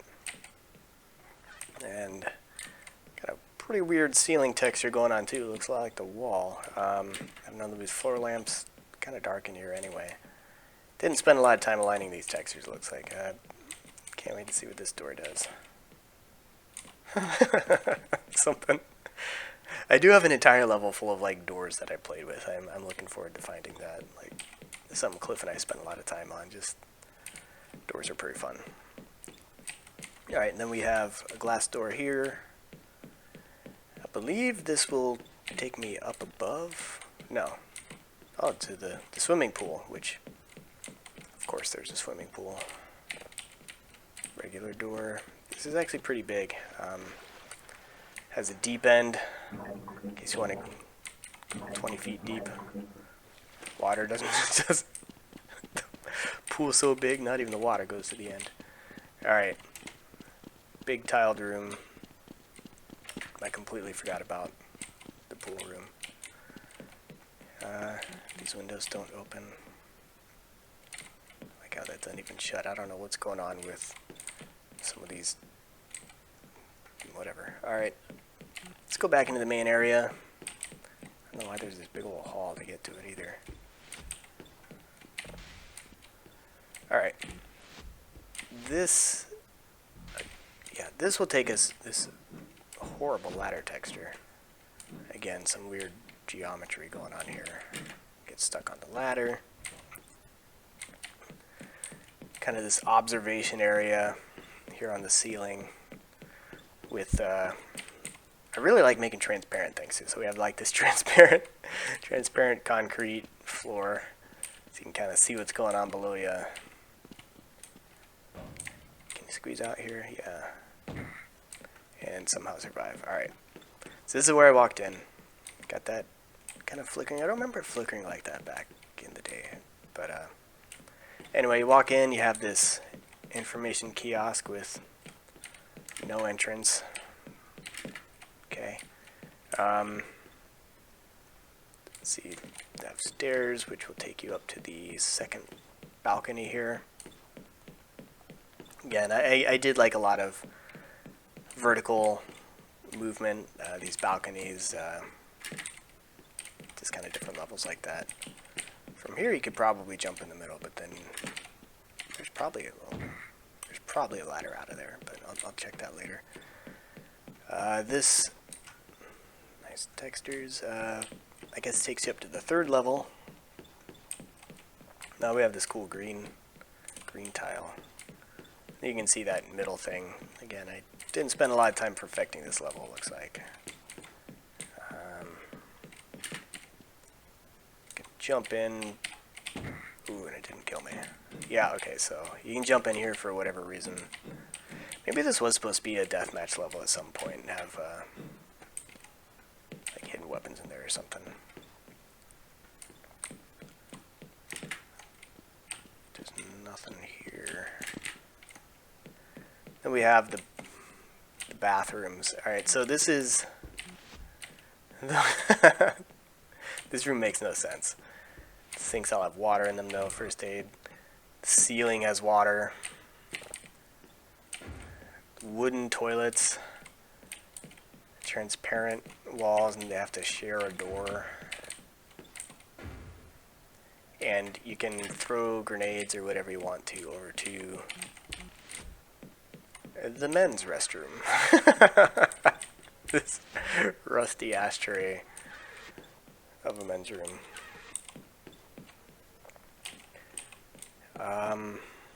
Yeah, I guess that's the whole thing.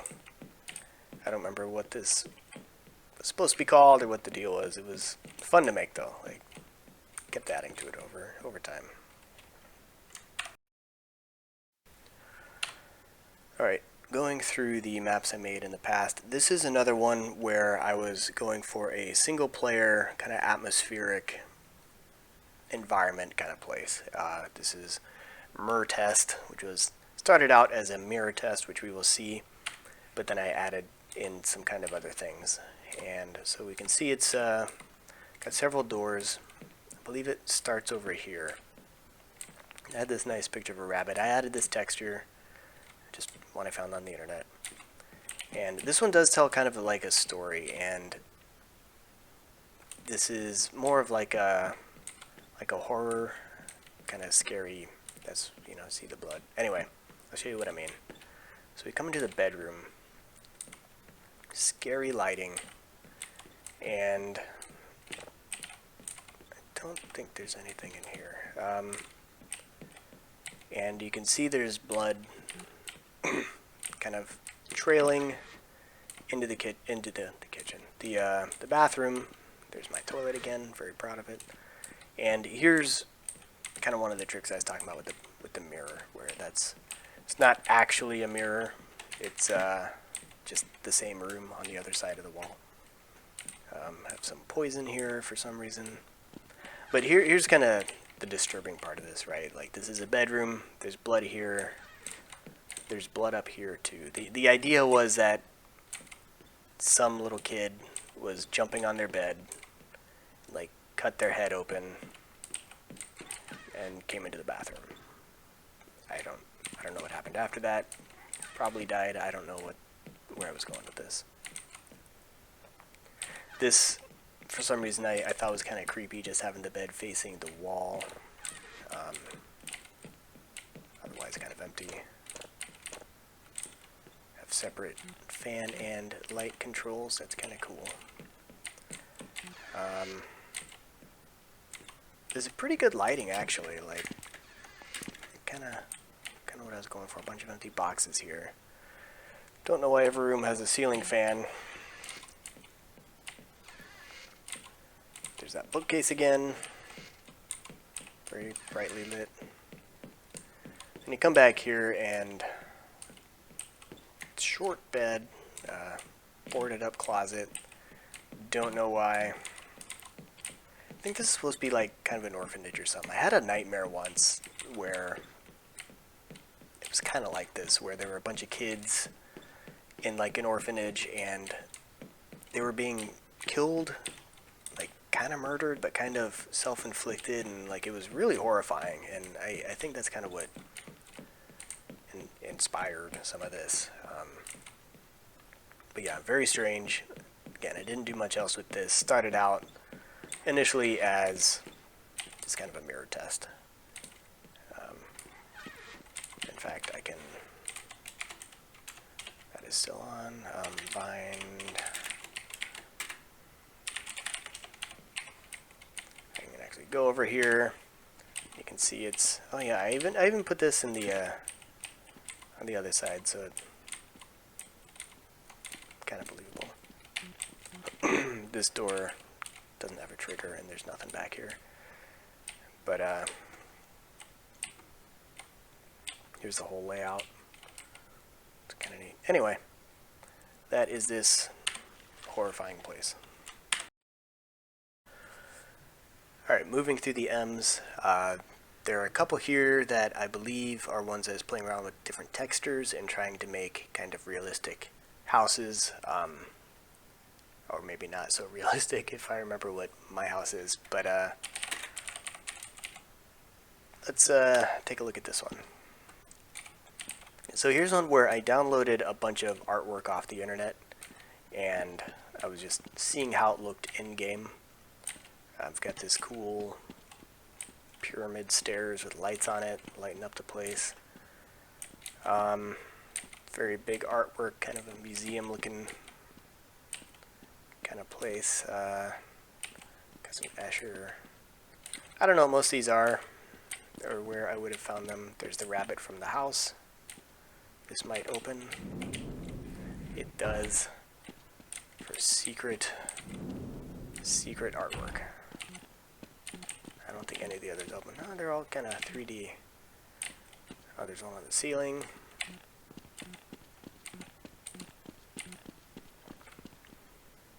Alright, that's all we got here. Let's check out my house. Yeah, that's about what I expected. Yeah, I was playing around. I was gonna make like my fantasy house, which is gonna be a mansion. And the funny thing about this is like this is incredibly dark. I don't know if there's a way to turn off the lighting, just make it full bright. That'd make it a lot easier. Let me go up a little bit. Yeah, I still can't see anything. Lighting is completely gone. Never baked in. Doesn't matter. There's nothing in here anyway. This was going to be a really big house. I was going to make it all detailed and have like my mansion. And the funny thing about it is when I measured it, like when I put the floor in, it was like 40,000 square feet per floor. So it was going to be a pretty big house. And I believe that does it for the M's. Alright, just to reiterate, going through all the old maps I made for Half-Life back in the day. This is about 20 years later after I made these, and it's been a very long time since I've seen any of them. Made it up to the O's, which you're going to be taking a look at now. I think there's only one here that I made, called Outside 2. I'm a little concerned that it's called 2, because I don't know where a 1 went. Maybe this is just what it was called. But if it's the map I'm thinking of, this is one of my favorites, and so I'm excited to take a look. Yeah, this was probably the map I spent the most time on. Try not to die already. Good, already graphical glitches. Very strange map. I don't know if it's supposed to be multiplayer. I think I was just screwing around, just just for fun. I'm going to cheat a little bit and start where I want to start, kind of in the order that I made the map. I don't think I made that first. All right, so this is like one of my favorite structures I've made in Half-Life. This is a house. It's just kind of a big square from the outside, but I thought it was very cool. This was actually one of my earlier maps that I just kind of kept adding on to. Anyway, you walk in. It's a nice open floor plan. Goes really high. Have this really amazing grandfather clock. I don't know why that's moving so tiny. Certainly no graphical glitches or geometry errors. It's all perfection. Kind of a dark room here. Pretty weird lighting. I always thought this looked kind of cool. Like, I don't know what it is about this lighting. I don't know if it reminded me of something in real life. I like these floor lamps, but it always just kind of, I don't know, it felt kind of cozy in here, kind of a weird way. I don't remember that lighting being this harsh. I don't know if it's rendering different now or if I just remember it different when I was younger. Staircases, like I always used to make them for some reason. Now, I thought I had a railing on here, but maybe not. Anyway, I like these big windows. Let a lot of natural light in. Not sure what this room is supposed to be for. This would be pretty dangerous to lock up. And this is the upstairs. This is where all the bedrooms are. Apparently I may not have known how to make doors, or I didn't feel like it. But this is terrible. I don't know if this is supposed to be a closet or what's going on here, but this is really ugly. I'm getting out of here. All right. So that is this building. Like I said, I always actually really liked it. I spent a lot of time walking around this map. Yeah, you have your kind of little cool porch view. Then you have your house next door.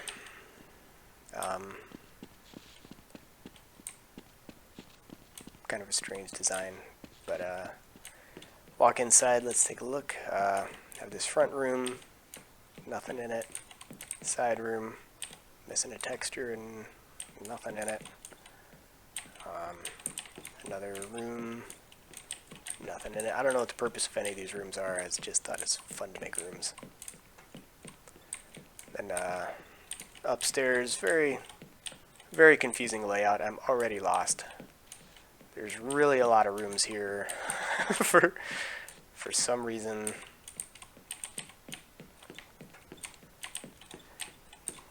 Yeah, and now I know this isn't. I know this isn't everything, because I know one of these maps I had a banister, and the lighting looked really cool, and I'm disappointed I don't see it here. So I wonder if it's in one of the other maps, or if I'm just missing it. And then we have this horrible building here. All empty, but you can get on the roof of here, which is kind of cool. Take some fall damage. And we have this big shop hangar with really terrible lighting going on. I don't know what happened here. Is there... Alright. Yeah, there is a ladder. Can't see it. Not much going on in here. But it was kind of cool having these areas like this that you can kind of go in. Had some cool skylights. I'll go ahead and cheats is always on. Oh my god! Just to kind of, it was kind of fun to like shoot these and watch the glass fall. Probably seems kind of dumb now, but but at the time that was pretty neat. I don't know what happened here. Probably a result of carving. Like, I was talking to one of the other videos where you could do things and then carve to try and remove one object from another, and resulted in some pretty strange errors, which might be what happened here. And I forgot how much the hazard suit likes to talk. Alright. Then we have this cool room. I thought the lighting in here turned out really cool. This is one of the places kind of inspired by that data core map. But, not too much in here. But then you have this elevator, which I thought was pretty neat, because you come in and it actually is an elevator. Again, more of this pretty intense but really cool lighting. So that's as far as that goes. But then you have this very clear elevator, which I thought was cool, like just to be able to like see all this while you go up. Like I said, I mean, it's 20 years later. This seems pretty trivial, but this was kind of fun to play around with back in the day. And you have this weird... Oh yeah, I forgot about this thing. Kind of this robot-looking guy in this really insanely unsafe elevator. Like, I can't even imagine what that would be like in real life to like take that up. That's ridiculous. But it's got this cool robot who lifts you up and down. And another elevator, because elevators are cool.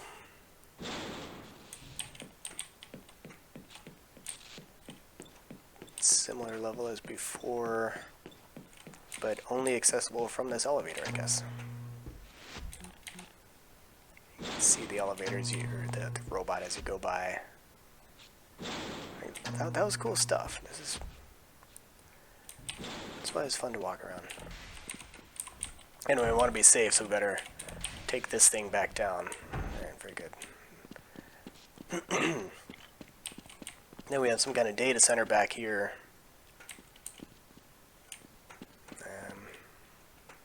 Oh yeah, more super safe architecture.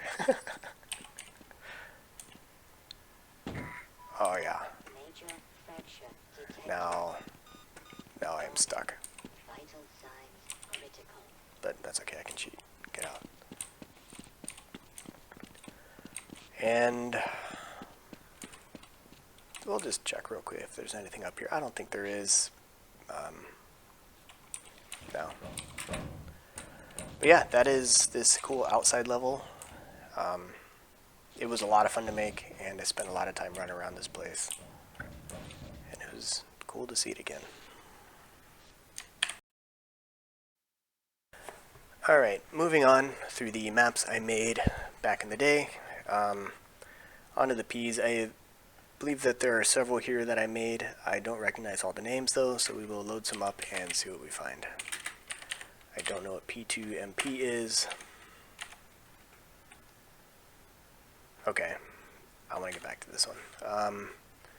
Multiplayer version of a pretty cool map. Alright, let's check out Pathway instead. Oh yeah, I forgot about this one. This is another attempt at just kind of making like a fantasy setting. Wanted to make kind of like a garden. Almost walk off the edge here. Always thought columns looked really cool in games. Made a little stream with like this bridge. I don't know, some kind of fountain. Maybe there tend to be some kind of statue up there. Again, like a little gazebo fountain, kind of very, very, very small fountain there.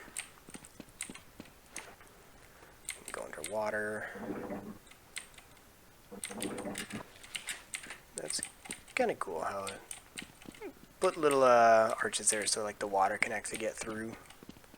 And then this side I didn't do anything. Okay. Yeah, I didn't get very far. Looks like there wasn't really any lighting done here either. But it was an attempt. I didn't get very far. But again, had lots of big plans, I'm sure. Alright, what else do we have? As pathway, let's check out PFAB I'm guessing that's Prefab Museum, which I don't remember. Alright, so here's, you'll see more of this later when I did my pyramid level. But here's some things that I made. I made this coffin thing. Let's see where this takes us. Of course, it's a museum, so there's got to be a little information center. So you can, pretty cool ceiling there with some light coming in. And I'm guessing this is actually the entire thing. That this is as far as I got.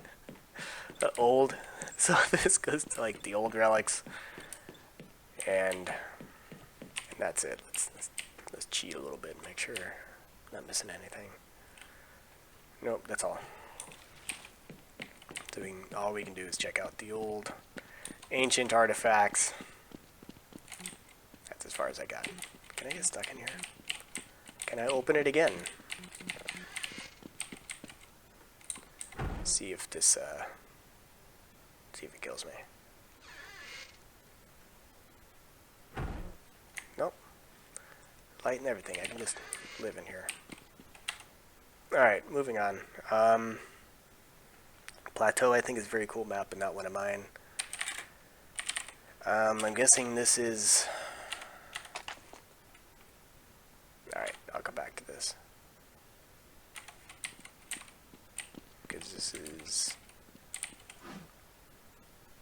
MP. I don't know if this was intended to be multiplayer. But I'll come back to that.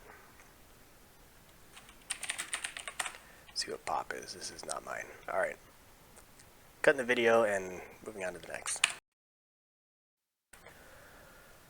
Okay, going through the old maps I made back in the day for Half-Life.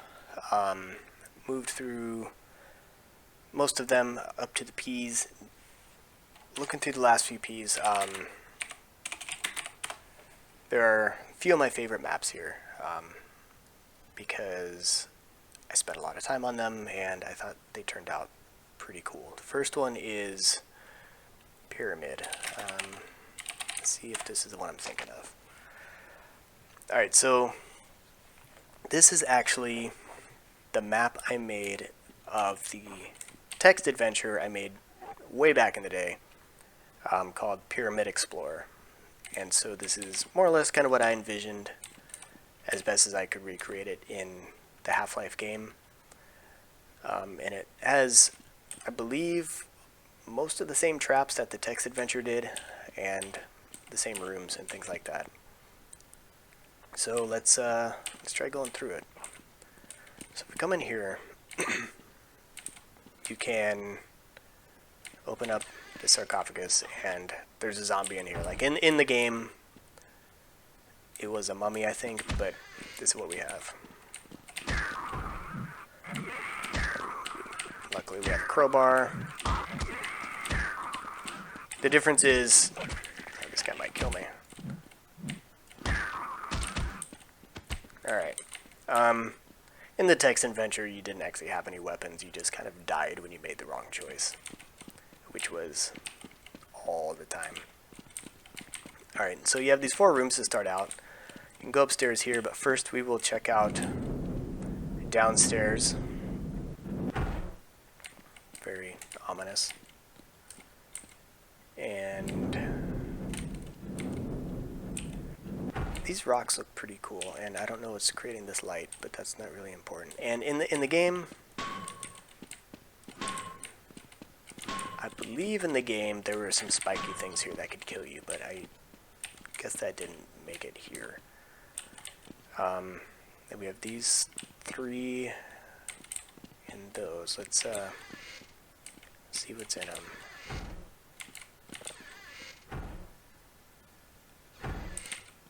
Nothing.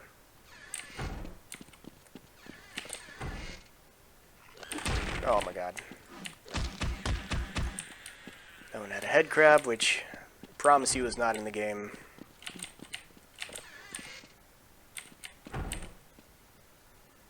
This I think was in the game.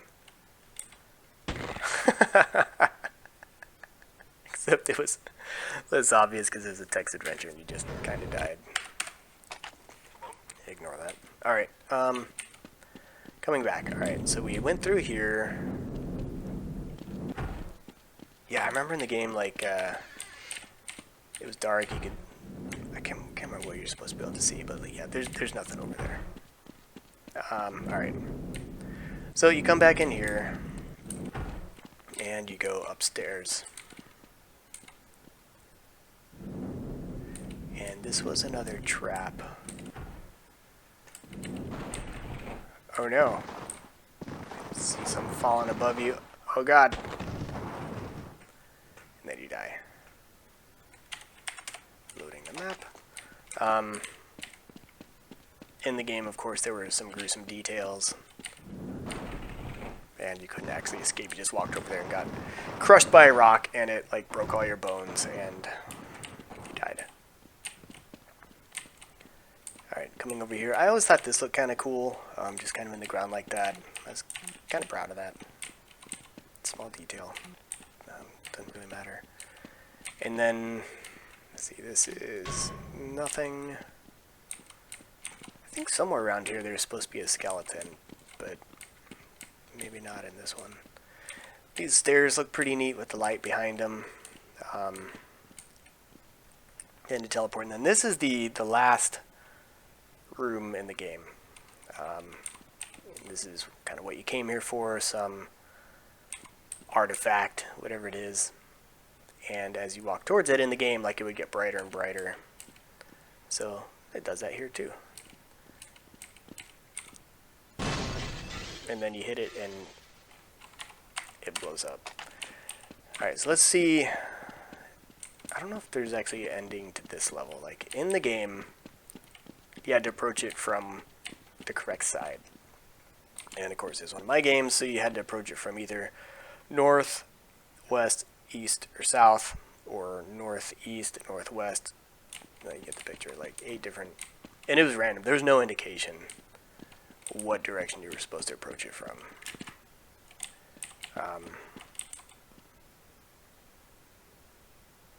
Wow. I guess I did it. Alright. I forgot that's what happened. Alright, so this, so I won the game. And this takes me to the next level, which was originally completely separate, but we're going to go through it because this is all one adventure.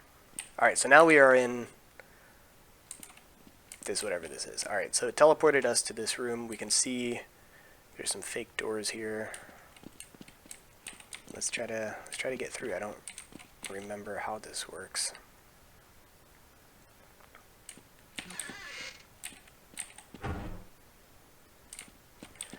Yeah, so this is one of these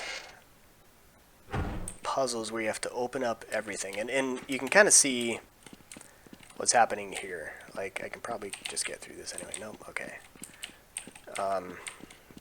Yeah, so you have to open up these.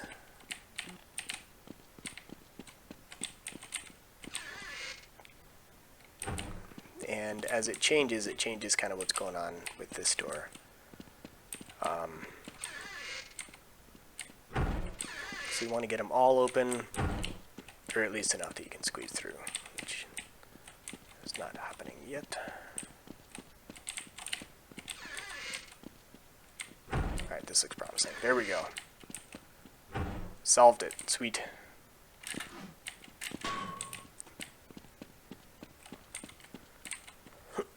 Alright, so that opened up that.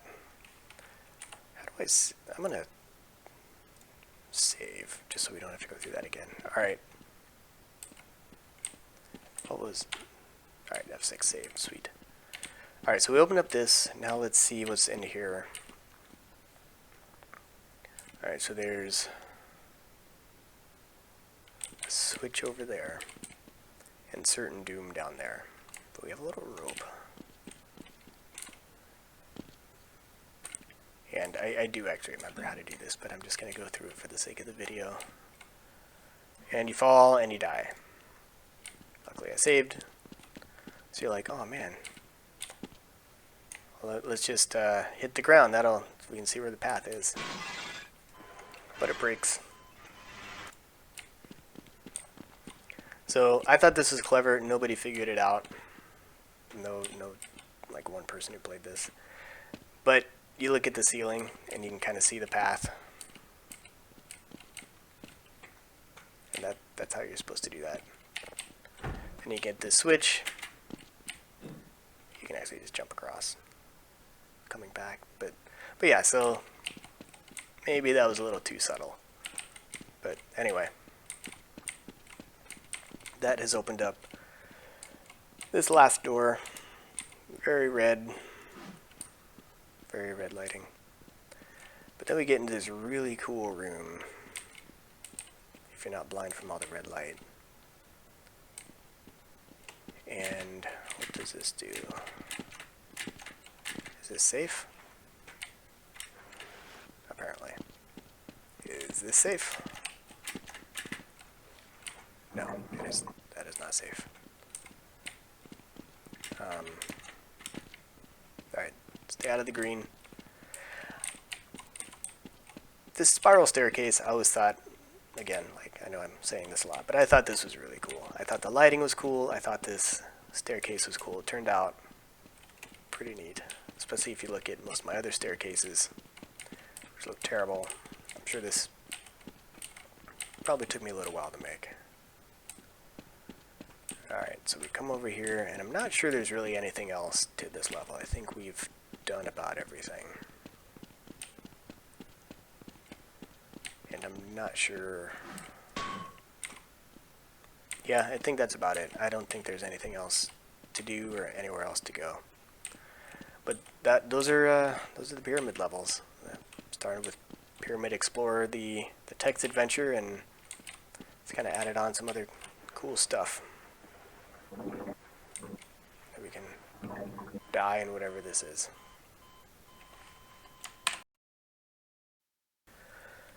Alright, moving on through more of the maps I made back in the day for Half-Life. This is one I don't remember called RCastle. It looks like I was, just trying to make a castle. And as was often the case, I did not get very far before losing interest. Very dark. I did make a staircase. I don't know why so many of my maps are just so dark. Can't even get up here without ducking. Pretty tall.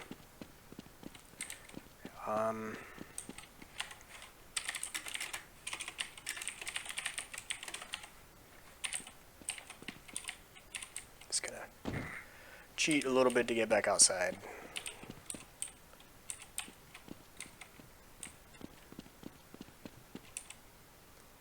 Yeah, looks like there's just not much to this map. Moving on. Let's see what else we have in the R's. That was RCastle RD01. There's a lot of these RDs, so I will get back to that. Let's look at Resol. It sounds like Resolution Night, just without the N. I don't know if it's... Oh my god. Cheating to get through that. I'm guessing this is just a beta version of Resolution Night, where I had stupid things like grades. Yeah, not everything is closed up.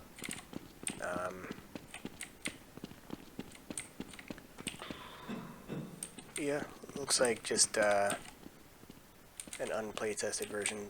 Yeah, and here's the tower is very different, and this looks really cool. I totally forgot about this. Like, this tower looks awesome, right? Like, you have these extra stands. The problem with it was, yeah, I don't have like all the boxing details. This was unfinished. Let me figure out how to get into the sewer. I don't think it has many entrances either. Yeah, I didn't have all the doors in the back, which is all kind of interesting.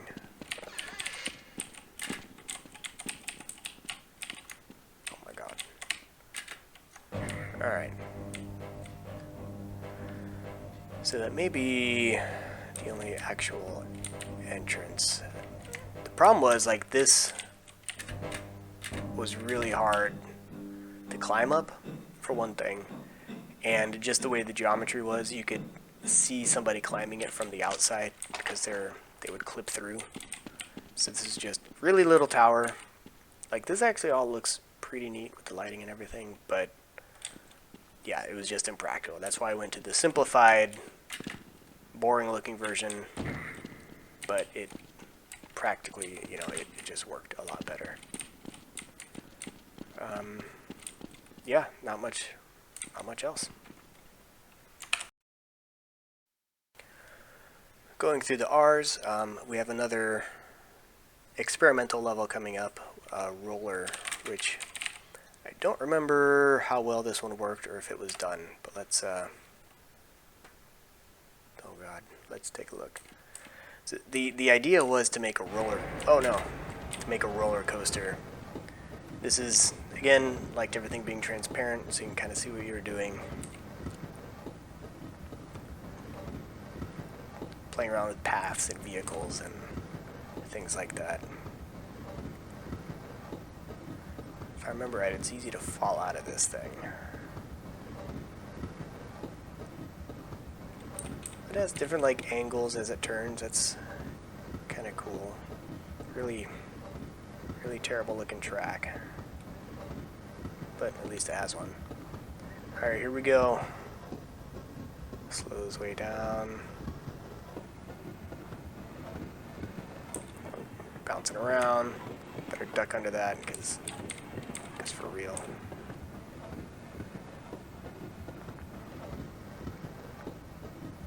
And we get back to the beginning where it makes a really sharp turn, as roller coasters do. And I'm Gordon Freeman, so I can. Oh no!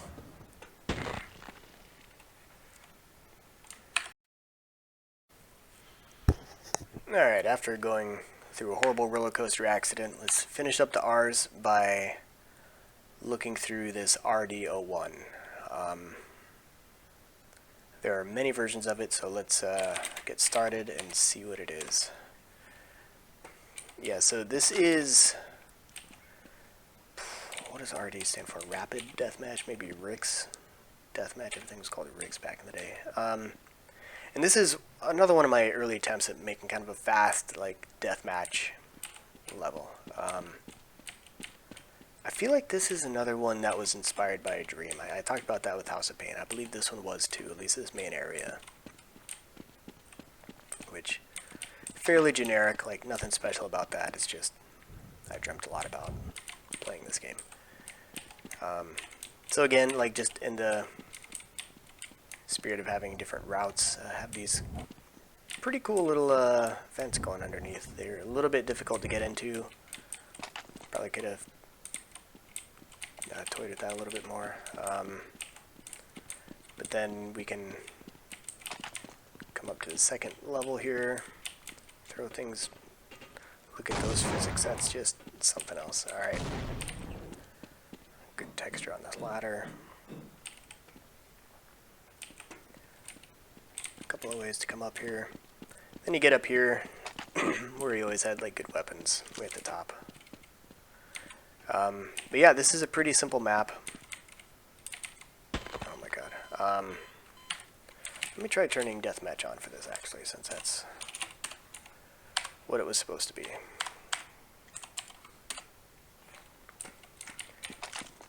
In this one, I would have at some point set up multiplayer spawn points. But it could be any of these. Alright, so let's check out version 2.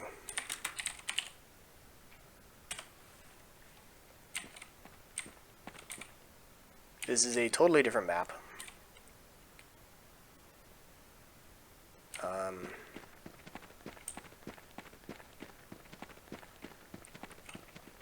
Okay, so I'm going to assume that the previous map was in fact... Okay, yeah, so RDO1, that was an entire map, it was finished. Let me go back to that real quick just to say one more thing about it. This map... Okay, so yeah, I thought it looked kind of complete. Except a lot of texture issues and lighting. But other than that, something I remember playing around with on this map, this is one of the first maps I tried getting bots to run around. And Half-Life bots were actually very interesting back in the day, because most of them were, I think, just user-made, just from the community. And one of the interesting things about it is you could set bot waypoints, so you could kind of give them paths that they could go and figure out, or you could have them figure it out on their own. And that's one thing I remember about this map, is I put a bunch of bots in here and let them just kind of learn it on their own. Remember, this is like early 2000s, and they would run around, they'd get lost, they'd kind of find weapons and kind of run around down here. But after they played for a while, like eventually they were going up these ladders. Eventually I saw them walking around on these like catwalks up there, and like not falling off, like getting the weapons up there. And that was all just really cool for the time. Like, it was pretty neat to see that happen. But anyway, moving into RDO2. This one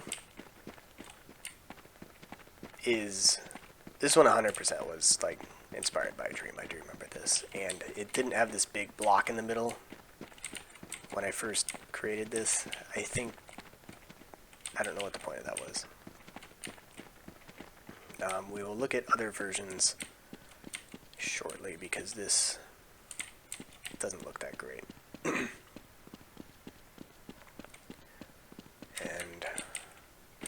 I don't think there's an entrance to... Here it is.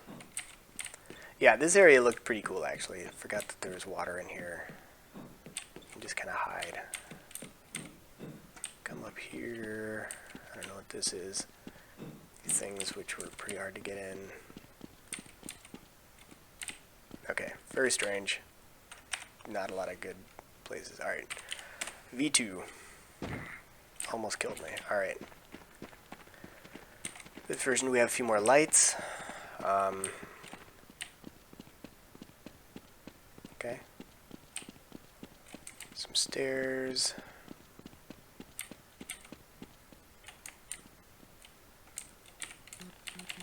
Don't know what that is. And I thought there was a way to get out back. Here we go. Oh. I actually do not remember this.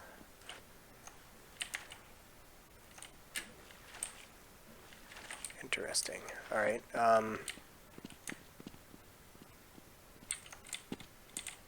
this isn't the out back I was thinking, but okay, it looks like there's a few... Let's just cheat and get back in here. So put these things, a couple of reasons would have done architecture like this. One is to have a safe place to run, and also just putting things like this helped the system know where to put like the portals for what's visible, so it wouldn't be rendering the entire level when you came back here, and is for performance reasons.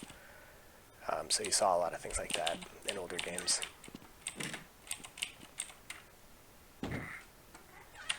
Check out the next version, V2C. Who knows what the C meant? So far it looks kind of the same. Is there another entrance here?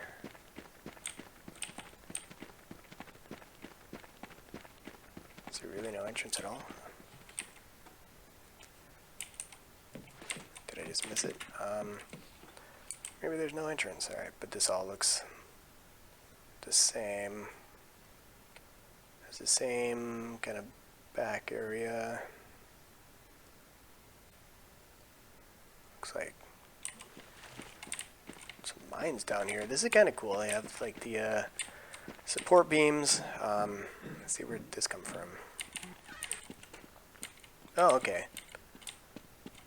So maybe that's the only addition, is added that extra mine. Finished up, yep, that's good. Alright, next version does V2C, V2W. Okay, so this obviously has some lighting, and that big monolithic horrible thing in the middle is gone.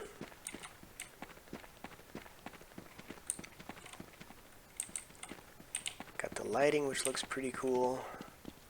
Yeah, I don't know if it was, I don't know why it's so dark. Like, it's a daytime sky, so I don't think it was intended to be a night map. But again, more of these ledges, kind of balcony things that I liked a lot. Yeah, it looks like there's a way up here.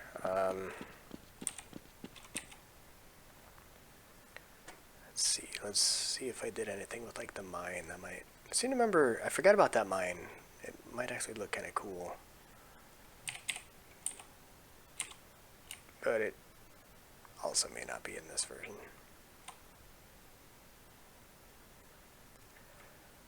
Okay, I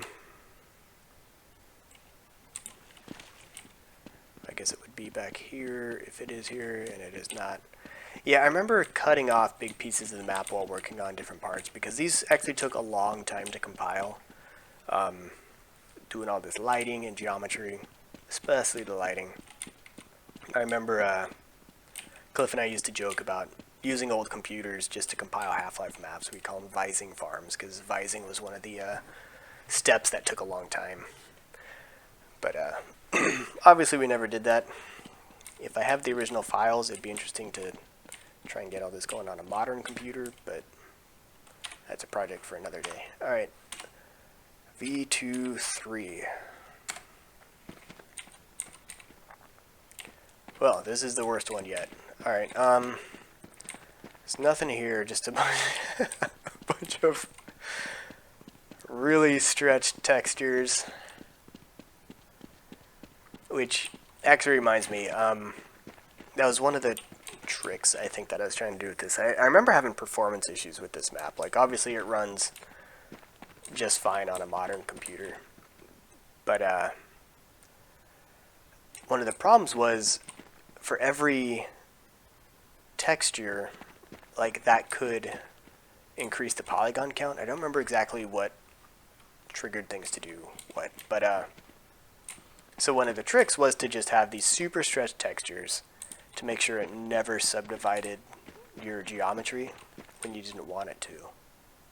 So I think what I did here is I just like selected everything, said stretch it as far as I can go, and I was going to revisit the performance issues, but that's as far as I got there. All right, RDO3. New. RDO3C. Okay. Here is... Oh yeah, this one is really cool. I actually forgot about this map. This is my data core inspired map. I've talked about data core before. How it's one of my favorite maps. This is kind of the one I made inspired by it. Cool lighting here. Less cool lighting back here. I use the same wall textures data core. I thought it looked pretty cool. And then I tried doing like some kind of cool things like this and having like curved walls. Like I said, I looked at a bunch of other maps to try and kind of see how they were doing things, and that's why I would put lights like here instead of just in a random place. You know, it's kind of on its own angle. Lights up the room.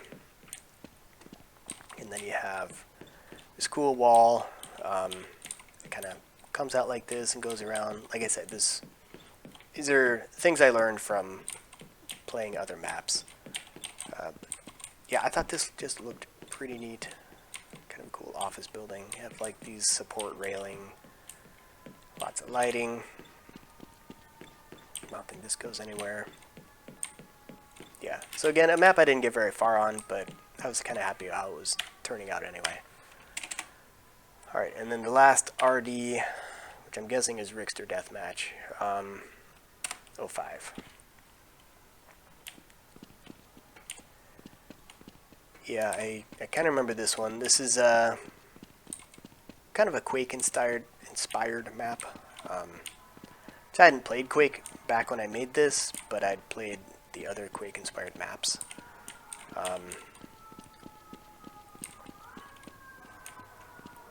Didn't get very far, but it was, again, just going to be another pretty small map. Just kind of a concentrated deathmatch. Let me see if I can figure out how to get in this tower. Is this the same tower I had in Resolution Night, I wonder? It's... Wow, I'm climbing something. But I cannot see... I don't think I'm climbing anymore. I think I'm just stuck on something. Well, I'm going to cheat and go up here because I can't see what I'm doing.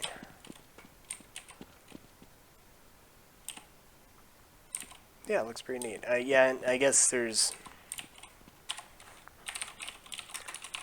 Let me make her talk for a while. Alright, yeah, so here's what's going on. I got the ladder back here to get up there. So I can probably do the same on the other side.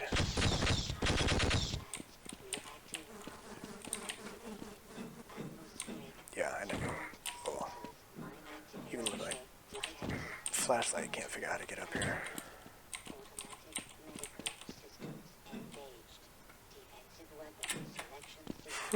Well, needed more playtesting apparently.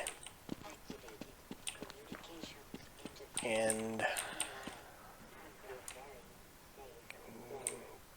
nothing down here yet. Maybe another very dark room. There are some stairs though.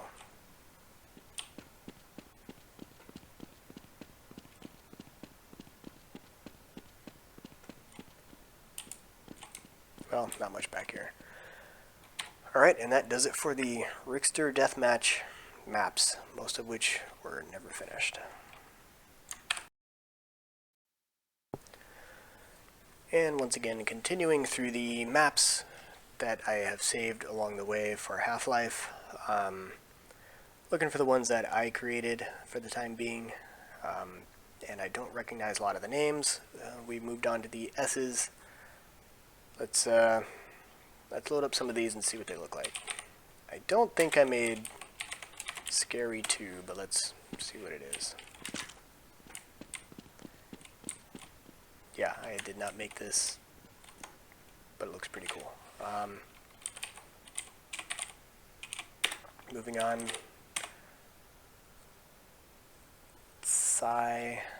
Who wants some? Hello. Yeah. I didn't make this either. This is You have one of the new HEV suits. along the same lines as the Really? Interactive Scientist Killing Museum. I'll go through all these later.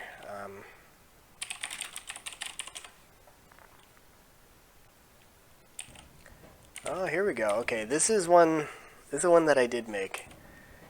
I don't remember it exactly, but I do recognize my dome, which we have seen in several levels before. Those also look like my lights. Alright.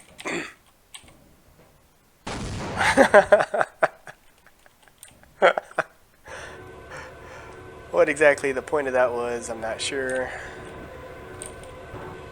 Not sure what's going on there. Things are happening. This guy just went by. It's on a platform.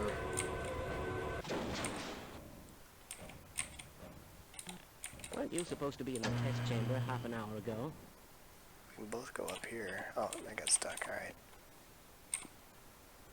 Test chamber. Looks like you're in the test chamber. Well,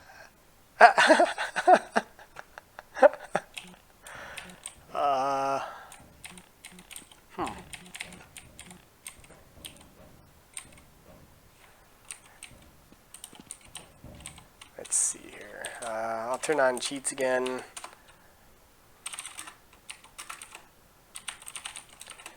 Might bind this while I figure out what the heck is going on.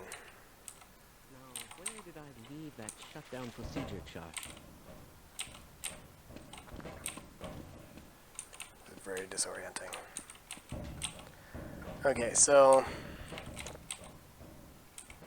did this reset?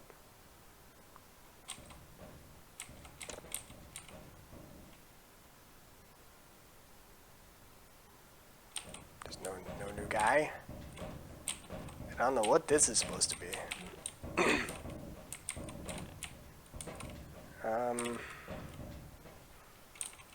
I don't think there's much else here.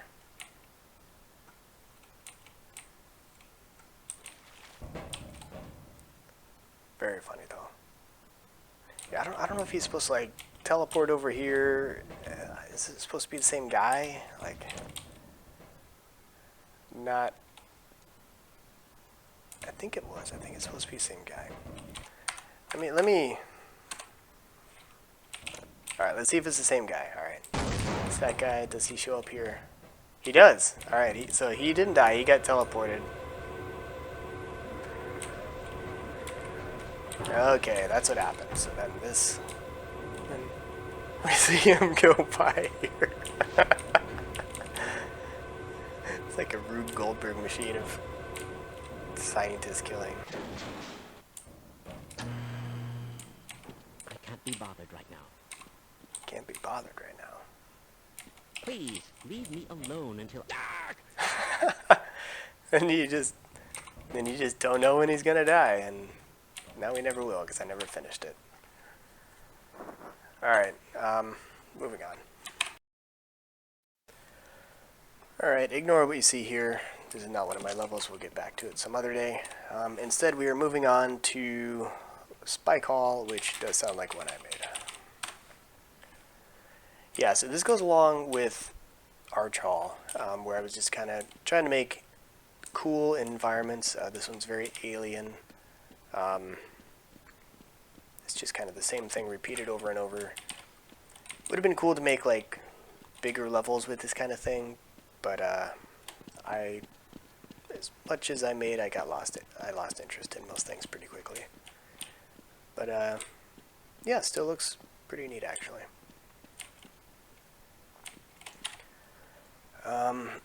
Let's. I'm not sure any of the subways are mine, but we can take a look. This one almost definitely isn't. Yeah, that's not mine. Alright, check out Subway. Also not mine. This is super loud, but this was an experiment. I downloaded this. It was an attempt to show like a continuous subway, which it sort of works. Alright. And I believe that does it for the S's. Alright. Continuing to go through the maps I made and carried along the way for Half-Life. We're up to the T's. We can skip all the T0 maps. I believe those are the training facility for the Half-Life game itself. So we will take a look at Tall Silo, which I believe is another just kind of interesting environment. And it is indeed a tall silo. These are kind of curved in. I don't know if the intent was to make it look taller than it is, or if I just felt like doing that. But there's not much else to see here. So moving on to Test Fatu. Now this is the test facility. This is just one of the play areas made for messing around with the different aspects of the game, just trying to create things that move and just kind of how the tool worked. So there's some pretty fun things in here. Let's as you can see, I didn't spend a whole lot of time messing with the textures. It all looks terrible. Some of them are missing textures. Access granted. I know. I'll check this out in a minute. That's on the door tests. Alright, let's see what some of these switches do. That is very fast.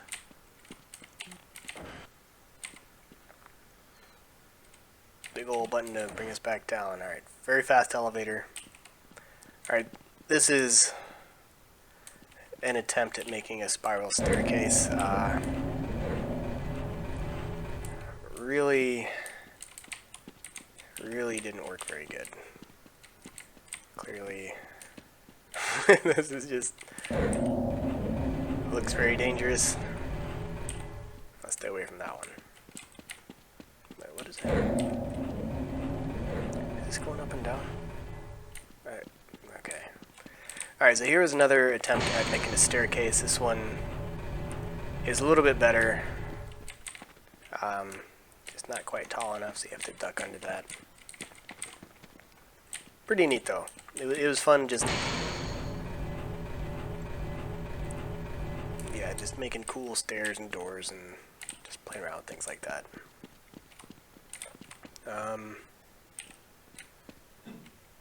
I think this was to move you along. Emergency Yeah. blast door open. I think it was supposed to launch you off the edge, because this is really slippery here. But unfortunately, it doesn't. It just pushes you super fast and then you stop. The invisible ladder, because I was too lazy to... Emergency blast Yeah. shield deactivated. So no actual player velocity at it, which is too bad. Alright, Access permitted. here's the fun part. All the doors. You can see the first one, the door simply disappears. That's easy enough. Yeah, there's a lot here. Alright, let's see how they open. Should be... Alright, we got a regular sliding door. Goes to the edge, but that's okay. It was just playing with the motion. Door that goes up. That is a thick door. Was this one? Pretty thick too. Alright, door that goes down. Makes sense. Door that swings open. Alright, so we've got sliding, swinging door. So, door that swings up. Alright, you know, that makes some sense, I guess. I don't know why they're missing textures on some of them. Alright. Door that swings out. That makes a lot of sense. Very squeaky. Much like the oven. Nice secure door here. Yeah, we're good. That's pretty cool. Again, very secure. I like it.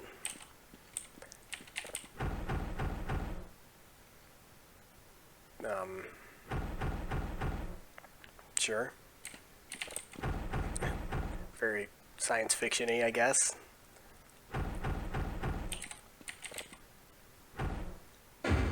Kind of combined the two. That's better. That looks pretty cool.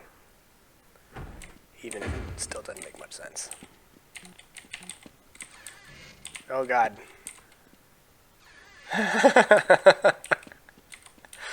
Alright. This door swings a little more than necessary. This door just lifts you up. Glad it doesn't kill me, actually. That's pretty cool. Another futuristic door. And apparently I planned on making lots and lots of doors. But that's as far as I got. Check out the stairs again, because this is pretty cool. Alright. That is test facility. Moving on from test facility, we now have TFC test. I don't think it's going to work because this isn't TFC. And there's nothing here. Okay, toilet. That sounds like something I made. Oh, yeah.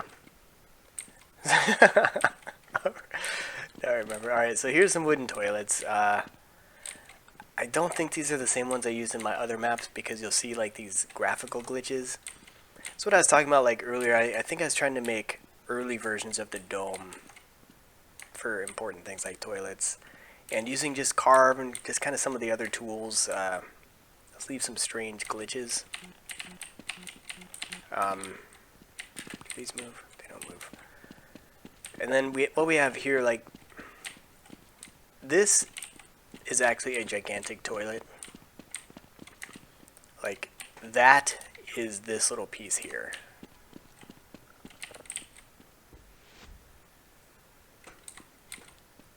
Oh, and that button moves, moves these toilets over this way.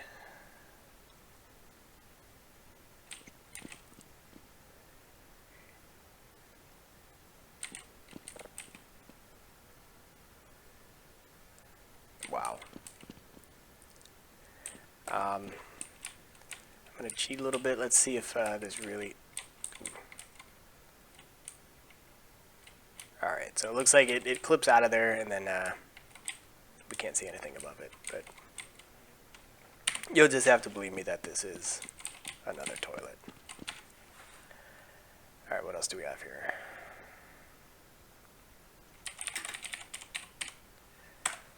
Test garage. Alright. Sweet. Made a car. Great textures. Lighting's actually pretty decent.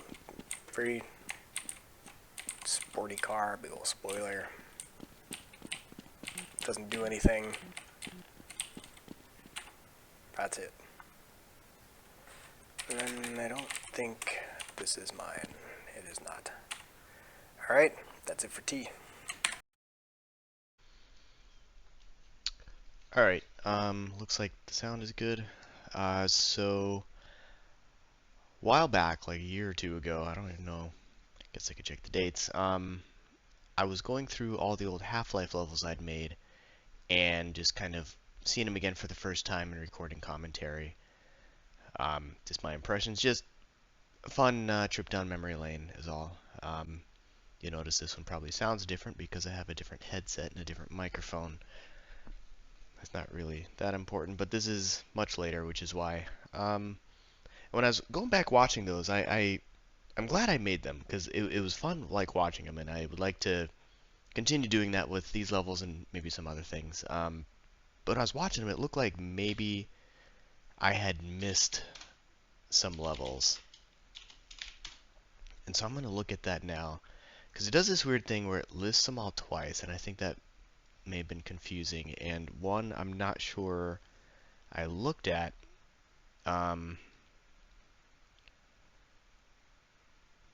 is test facil right here, because I did tall silo. I knew I didn't make this one. Then it was test for 2. I don't know if I looked at TFC test either. These I didn't make, and then I went straight to toilet.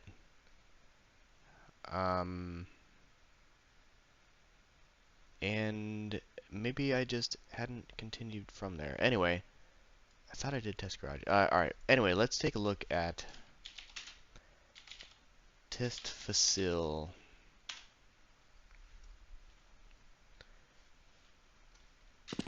And I did briefly look at this one before recording, which is why I thought maybe I hadn't recorded it, because I thought I'd lost this level. I didn't find it. This is one of my favorite levels ever, because this is one me and Cliff made together. We would hang out after school or whenever it was, and we would just kind of work on this level. Like, we'd take turns just kind of adding stuff to it. That's how I remember. Anyway, the idea is we wanted to have like a bunker where we're safe, because we saw some other levels where we had like Gargantua out there and he was like breaking out, and so we wanted to like have a safe place to be. So I will rediscover this. I think I remember most of the things, not everything. There's more buttons over here than I remember. Well, let's take a look. We'll start in the basement, because this is actually where you get all the arsenal. Like, these are all added separately. And alright, so the hazard suit talks for a while, so hopefully you can hear me over it. I said I started this up. I saw it just to see what it was. I didn't even walk this far. So this is all, it's been 20 years, like, since I've seen any of this. But I remember, like I said, I think I remember most of it because Cliff and I spent a lot of time on this level, just kind of screwing around. But you get all the stuff, um, and then we have these cool shutters. I feel like Cliff made these. You can open them, and you can see what's out here. So as you can see, like it's going to be some kind of like test facility, right? But we have our little bunker where we're safe. We can hide. Okay, all right. So we have some glass there. Just goes through the shutters. That's fine. Just for a little extra bit of protection. So I guess okay. So this is open otherwise, so we can shoot out here. Oh, so that put so that opens all the shutters. We have ones on the side too, so we can see what's happening out here. Alright, yeah, so I'll play with that in a second. Let's start by going up to the roof, because this is kind of neat. Because we can come out here too. We're still like fairly safe here, right? We're still in our bunker on the roof here. Alright, yeah, so there's this turret on the front of the building that can be controlled from inside and on the roof, which is pretty awesome. Let me go back outside. We'll do this right. Like, we can't just be jumping off roofs and things like that. That's not safe. So before I start pushing more buttons, let's just take a quick look around. We have another like turret over here. It's obviously a gun, I guess. 2 more buttons. I'm guessing one of them is the door. Yep. Okay. We'll see what that one does in a second. We've got so this is the turret that we put up in front. We got it's more this glitching that happens like nowadays that didn't before, when things are like exactly the same level. But that's the shutter glass that goes up. But we've got this turret that we can like aim and shoot, and I think this is the only turret I ever made. I don't know if it's the same one or if the only one Cliff ever made. Like Cliff probably made this turret, but like I don't remember playing with that anywhere else. But other than that, we have like this area. Oh my god!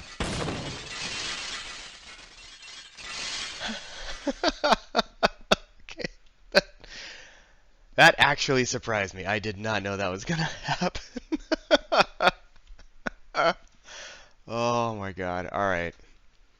Good job, 19-year-old Cliff and Landon. That was funny. Starting over. Let me get all my stuff again. Alright, yeah, see, so we're learning. I guess I don't remember everything that happened. Okay, yeah, I thought that would close behind us, because in case you're running, you need it closing behind you. But I guess it doesn't always work, so we have that the button, I guess, to open it. So for some reason, also decided we needed a roller coaster car thing. This is a really cool car we have here. But we can get in this and we can drive it. See where all it goes. It's on a track. You can't actually drive cars in Half-Life, but they can be on tracks. Sharp turn. If I'm not mistaken, we can change tracks. This is also pretty loud. Alright, then it comes back where we started. Whips us around. Yeah, so now it's aiming up. And let's see where it takes us up here. Ah, see, yeah, now we're going up in the air. As it flies. You saw the wings. I think this will take us up to the roof.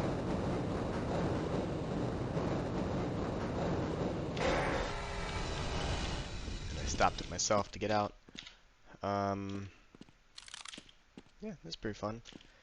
Alright, let's go ahead and take a look at does this... Let's see what some of these buttons do. Well, first, alright, let's go ahead and like look at this turret. Like,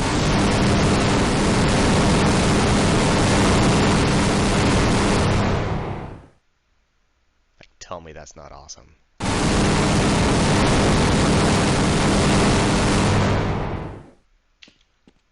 That is even cooler than I remember. And of course, we should be able to do that from inside also.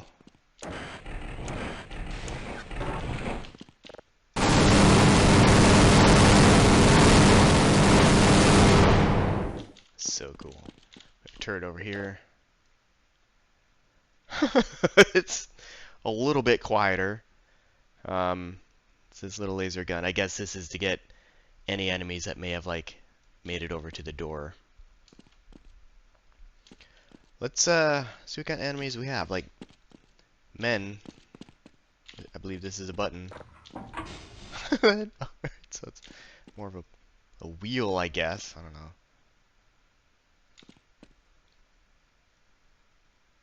I'm not sure what it did.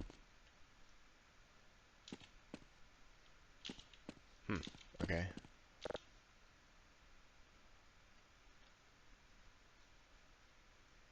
Oh, do these buttons not work anymore?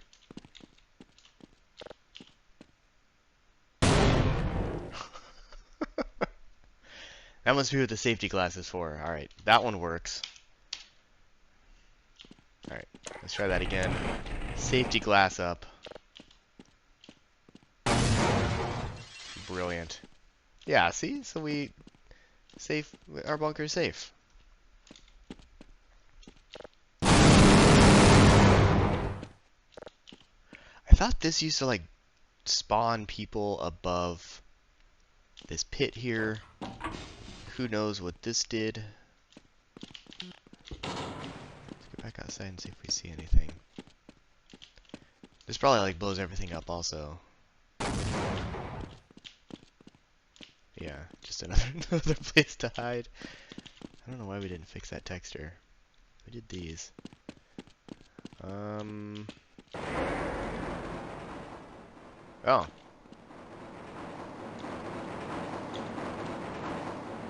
That's kind of cool. So this starts and stops the train, so we can bring it down off the roof if we're down here. This is we thought of everything, except where are all the enemies? Because I know there used to be some. That's a little sad. That's a little sad. I don't know where the enemies are. We're not in deathmatch. Try turning it on,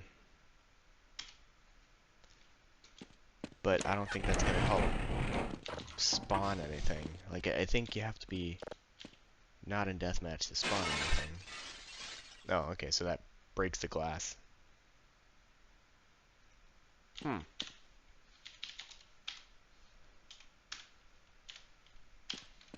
Whoops. Alright, well, there are no enemies spawning. That's too bad. I always thought this looked really cool, this lighting. Just this bunker over here from this angle. Like, this was pretty fun. Like, doing some kind of, like, facility bunker building, like, this could be a game in itself, I think. But, anyway. Got some cool lights on here. It's got this enormous track. Some exhaust, I guess, and it flies around. It's nuclear, I guess. Alright, well, I guess that is what we have for test facility.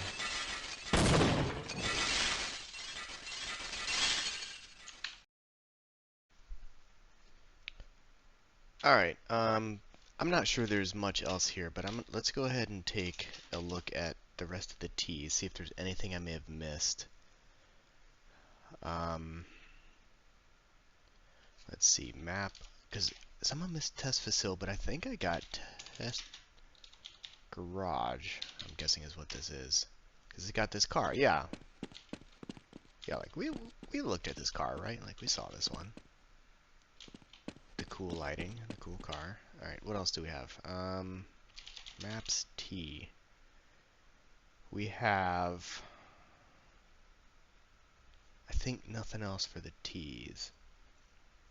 And in a year, I'm going to come back and say, see another thing that I missed while watching this video.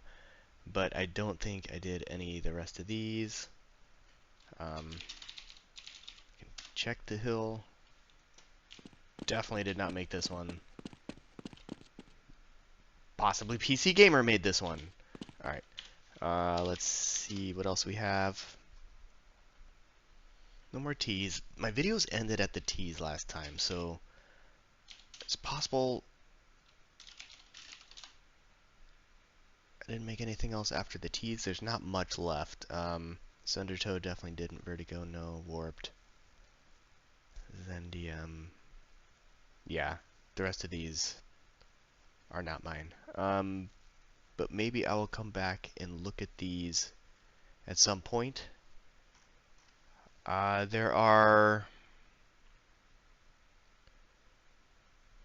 a lot in here. I think pretty unlikely I will find any more that I did that I haven't already covered. I hope that, so I guess while I'm talking, and since I'm recording this, there are some, not BSPs, but some map files that have one or two levels that are not here. And so these are levels that I believe I would have to get Worldcraft going again.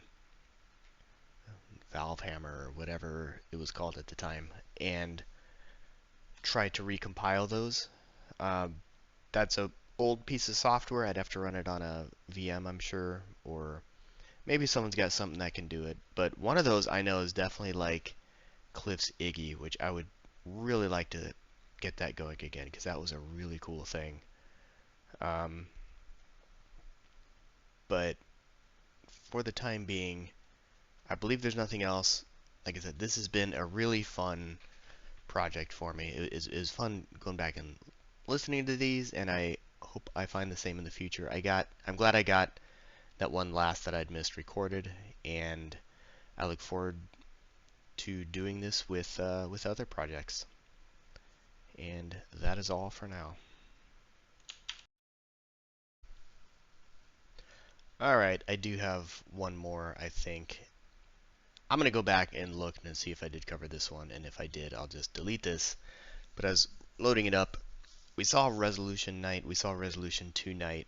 This is a map called Resol, and it is an early version of Resolution Night, the first map. Already the sounds are super messed up. Let me start this up in Deathmatch.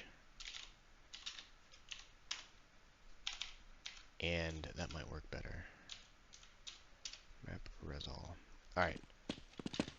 So the notable thing that's different is this tower. I tried to make it look more like a water tower, and it doesn't look like this in the final version. In the final version, you can check it. This is not a it's not a circle, it's not a cylinder, it's just a big square. And that's because this turned out to be a huge problem to like climb up because it's so tiny. And so I just decided to make it simpler while losing like this cool look with all the stands. Beyond that, I think it's pretty much the same but empty. Like there's not boxes in here, there are no signs on walls. I think I added more doors in and out of a lot of these to get into the alleys and just have more escape routes. Missing a lot of that in here. It does have some guns already. I think I was experimenting with gun placement. And yeah, because like there was like ways to get between these buildings. It always had this. Rocket launchers up there. Get on this roof. So like I said, it's largely the same, except for like this. That was pretty loud. I think that's what they sound like when they respawn. But let me Yeah, there's like a counter or something in here. Alright, let me go back into the sewer, which I had a hard time getting out of when I spawned there the first time. And try to get over to that tower and kind of see why it was an issue. I think this all looks kind of the same. I think there were more paths, more ways out of here, like I didn't have dead ends like this. This is ridiculously loud. Yeah, so just a bunch of dead ends. But yeah, so here's how you get into the tower, which, first of all, like, this is kind of goofy, but then you have to, like, can't really see where, there's no ladder, exactly. We can still come up here. This still looks pretty cool. I don't remember if I made this opening bigger or anything like that. But I don't know, like it's working okay now, but I did change it just because I was having issues like getting in and out of the this smaller opening with the elevator being in it, which I didn't think worked well for a deathmatch. Yeah, you can't even jump down.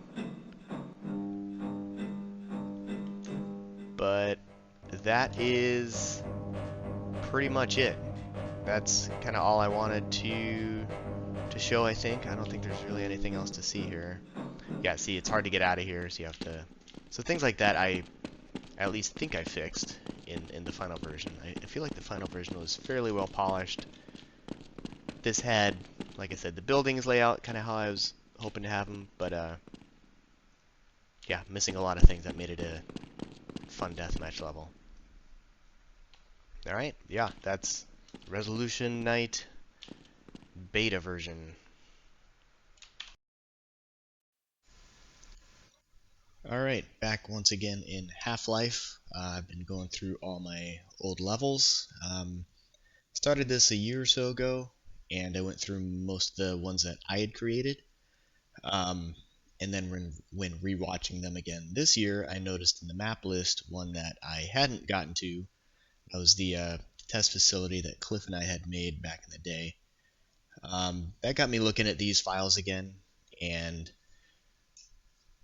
I had some old .map files, which were some intermediate format of the files of the levels made during from Worldcraft, and some of those I did not have actual maps for, including a couple that Cliff had made, such as Iggy, which was his cool big like spider robot.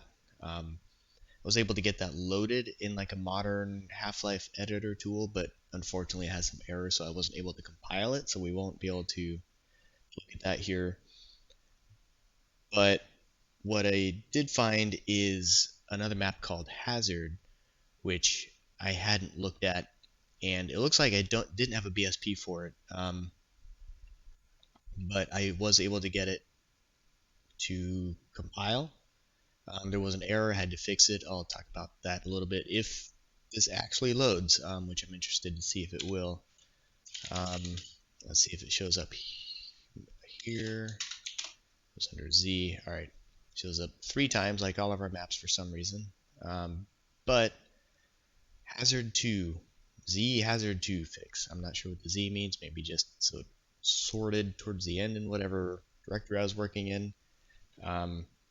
I just now called it fix because I fixed a texture that's preventing it from compiling.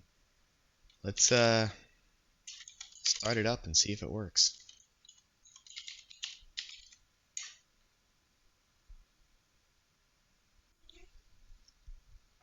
It does. When I first found this map file, I wasn't even sure this was my map because I didn't remember making this at all. It looks like there still may be some issues with it. So I was kind of zooming around it, so I saw a little bit of it. We can hear some monsters out here. That's probably not good. But I realized it was mine when I saw these lamps with the completely unaligned texture. I think these are the same lamps I used in my apartment map. If you saw that one first. But after looking at it a little bit, I think what this is I was trying to make like a single player map with enemies, and it's supposed to be like a challenge or like more like a game instead of just like walking around looking at stuff like all of my other maps. So we'll get into it here in a second. We have this arrow here pointing this way. I hope this is still pointing the right way because this object here was the problem. It was failing to compile because object 16 had multi-face textures or something like that. For some reason, it thought it didn't have the same texture on every side of this object, which I guess is a requirement. I mean, I can see from these lights that it's not a requirement, but I guess because this is an entity, I think it moves. That's why, I don't know. Anyway, I found the same texture and I just reapplied it to the object and then it compiled. Anyway, here we are. We have these turrets that are supposed to be in the ceiling, but they're clearly not. So they look kind of funny. Maybe I think they're upside down actually. Maybe, I don't know. I'm not sure what's going on with those. We definitely hear some zombies on the other side. We have like this mostly transparent purple thing. So that sounds like Vortigon? Those electric gases, is that what they're called? Anyway, I'm gonna follow this arrow and go in here. Alright, I got my hazard suit. Looks like the turrets are alive. So we're not upside down. And I think already I'm stuck in here. I'm not off to a good start. Neither is the texturing work on this level. Alright, here goes. Alright, it opened again. This open. Alright, so now I've got a gun. Alright, so I run in here. Alright.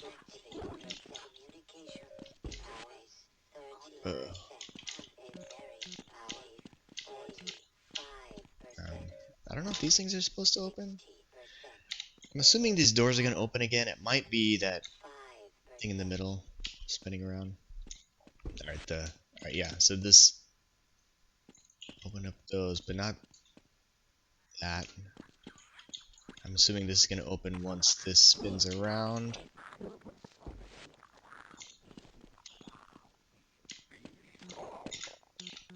Now, why should it?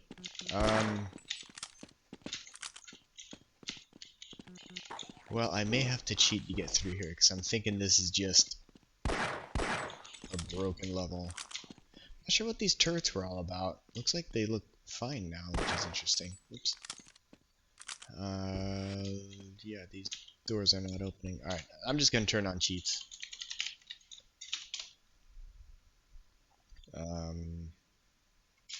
You know what, I'm just gonna cheat all the way because this is clearly not a finished level. Flip. Just going to go through here. It was a head crab. Alright, let me flip back off. What sounds head crabs make? Talking sound? I don't know. No, that's this guy over here. Alright. Alright, anyway, I went left. More great textures, which is just kind of my handiwork. We've seen a lot of that. Oh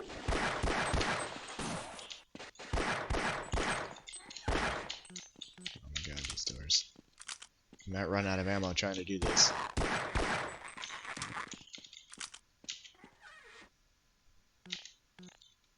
Alright, I can see into that room a little bit. See, there's a guy in there. These lights are turned off. There's nothing in here. Let's see if we can go in that other room. Take care of that guy.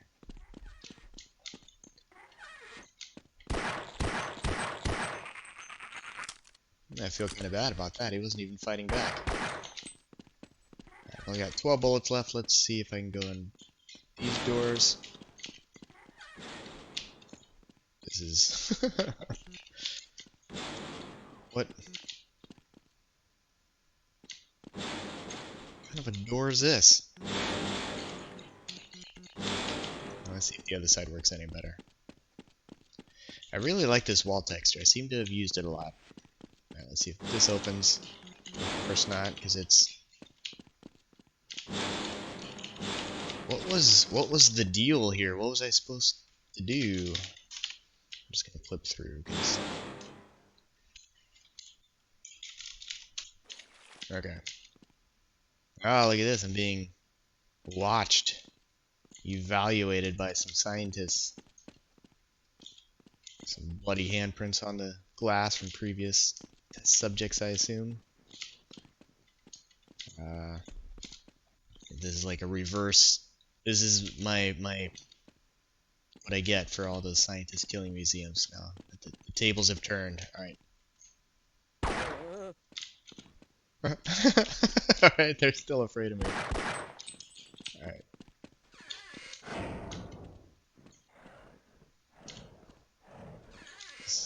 All glass room, I guess. Looks like there's some spikes up there. Alright, this opens. These cool dog things.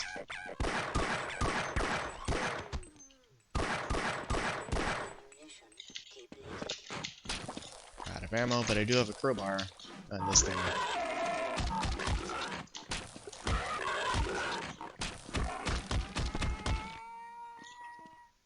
Aw, feel bad about that too. This is a pretty dark room, very rusty. Somehow splattered up there.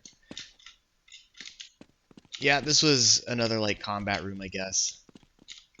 I don't know why I have these animals in here. This, like, it's not that easy to like even walk around this. There's definitely glass, doesn't open. I think that this is the end. I'm gonna no clip again. Alright, it's really dark out there. Pretty dark in here. Hello there. My God, what are you doing? Take care of him. This is madness. I'm getting out of here. Alright, let's see if there's anything behind these doors that didn't open. Oh, there's a crossbow. And a grenade. It's a shame these didn't open. I could use these things. But that is... I think that's it. I think that is the whole level. Yeah, it's not very good, but this was my first attempt at trying to make, like I said, kind of a single player challenging level. I don't think I spent very much time on it, really. Oh! It's funny, you get so used to like enemies flying across the room in modern games when they hit a grenade that it's a little surprising to see them just disappear like that into chunks. Still kind of expect him to fly away. Anyway, that was... These doors are just a mystery to me. I'm not sure what was supposed to happen there. Got God mode on, so this should be fine. Alright, cool. Well, this was a lost map. This I had to compile so we could all see this. I'm gonna make it. I was gonna make a joke, but I'm glad I did get it working. Like, I hate the idea of losing things, and it is cool to recover a map I'd completely forgotten about. Like, this isn't even one I realized was missing. Even the file name didn't mean anything to me. But that is Hazard, the not very good single player challenge level.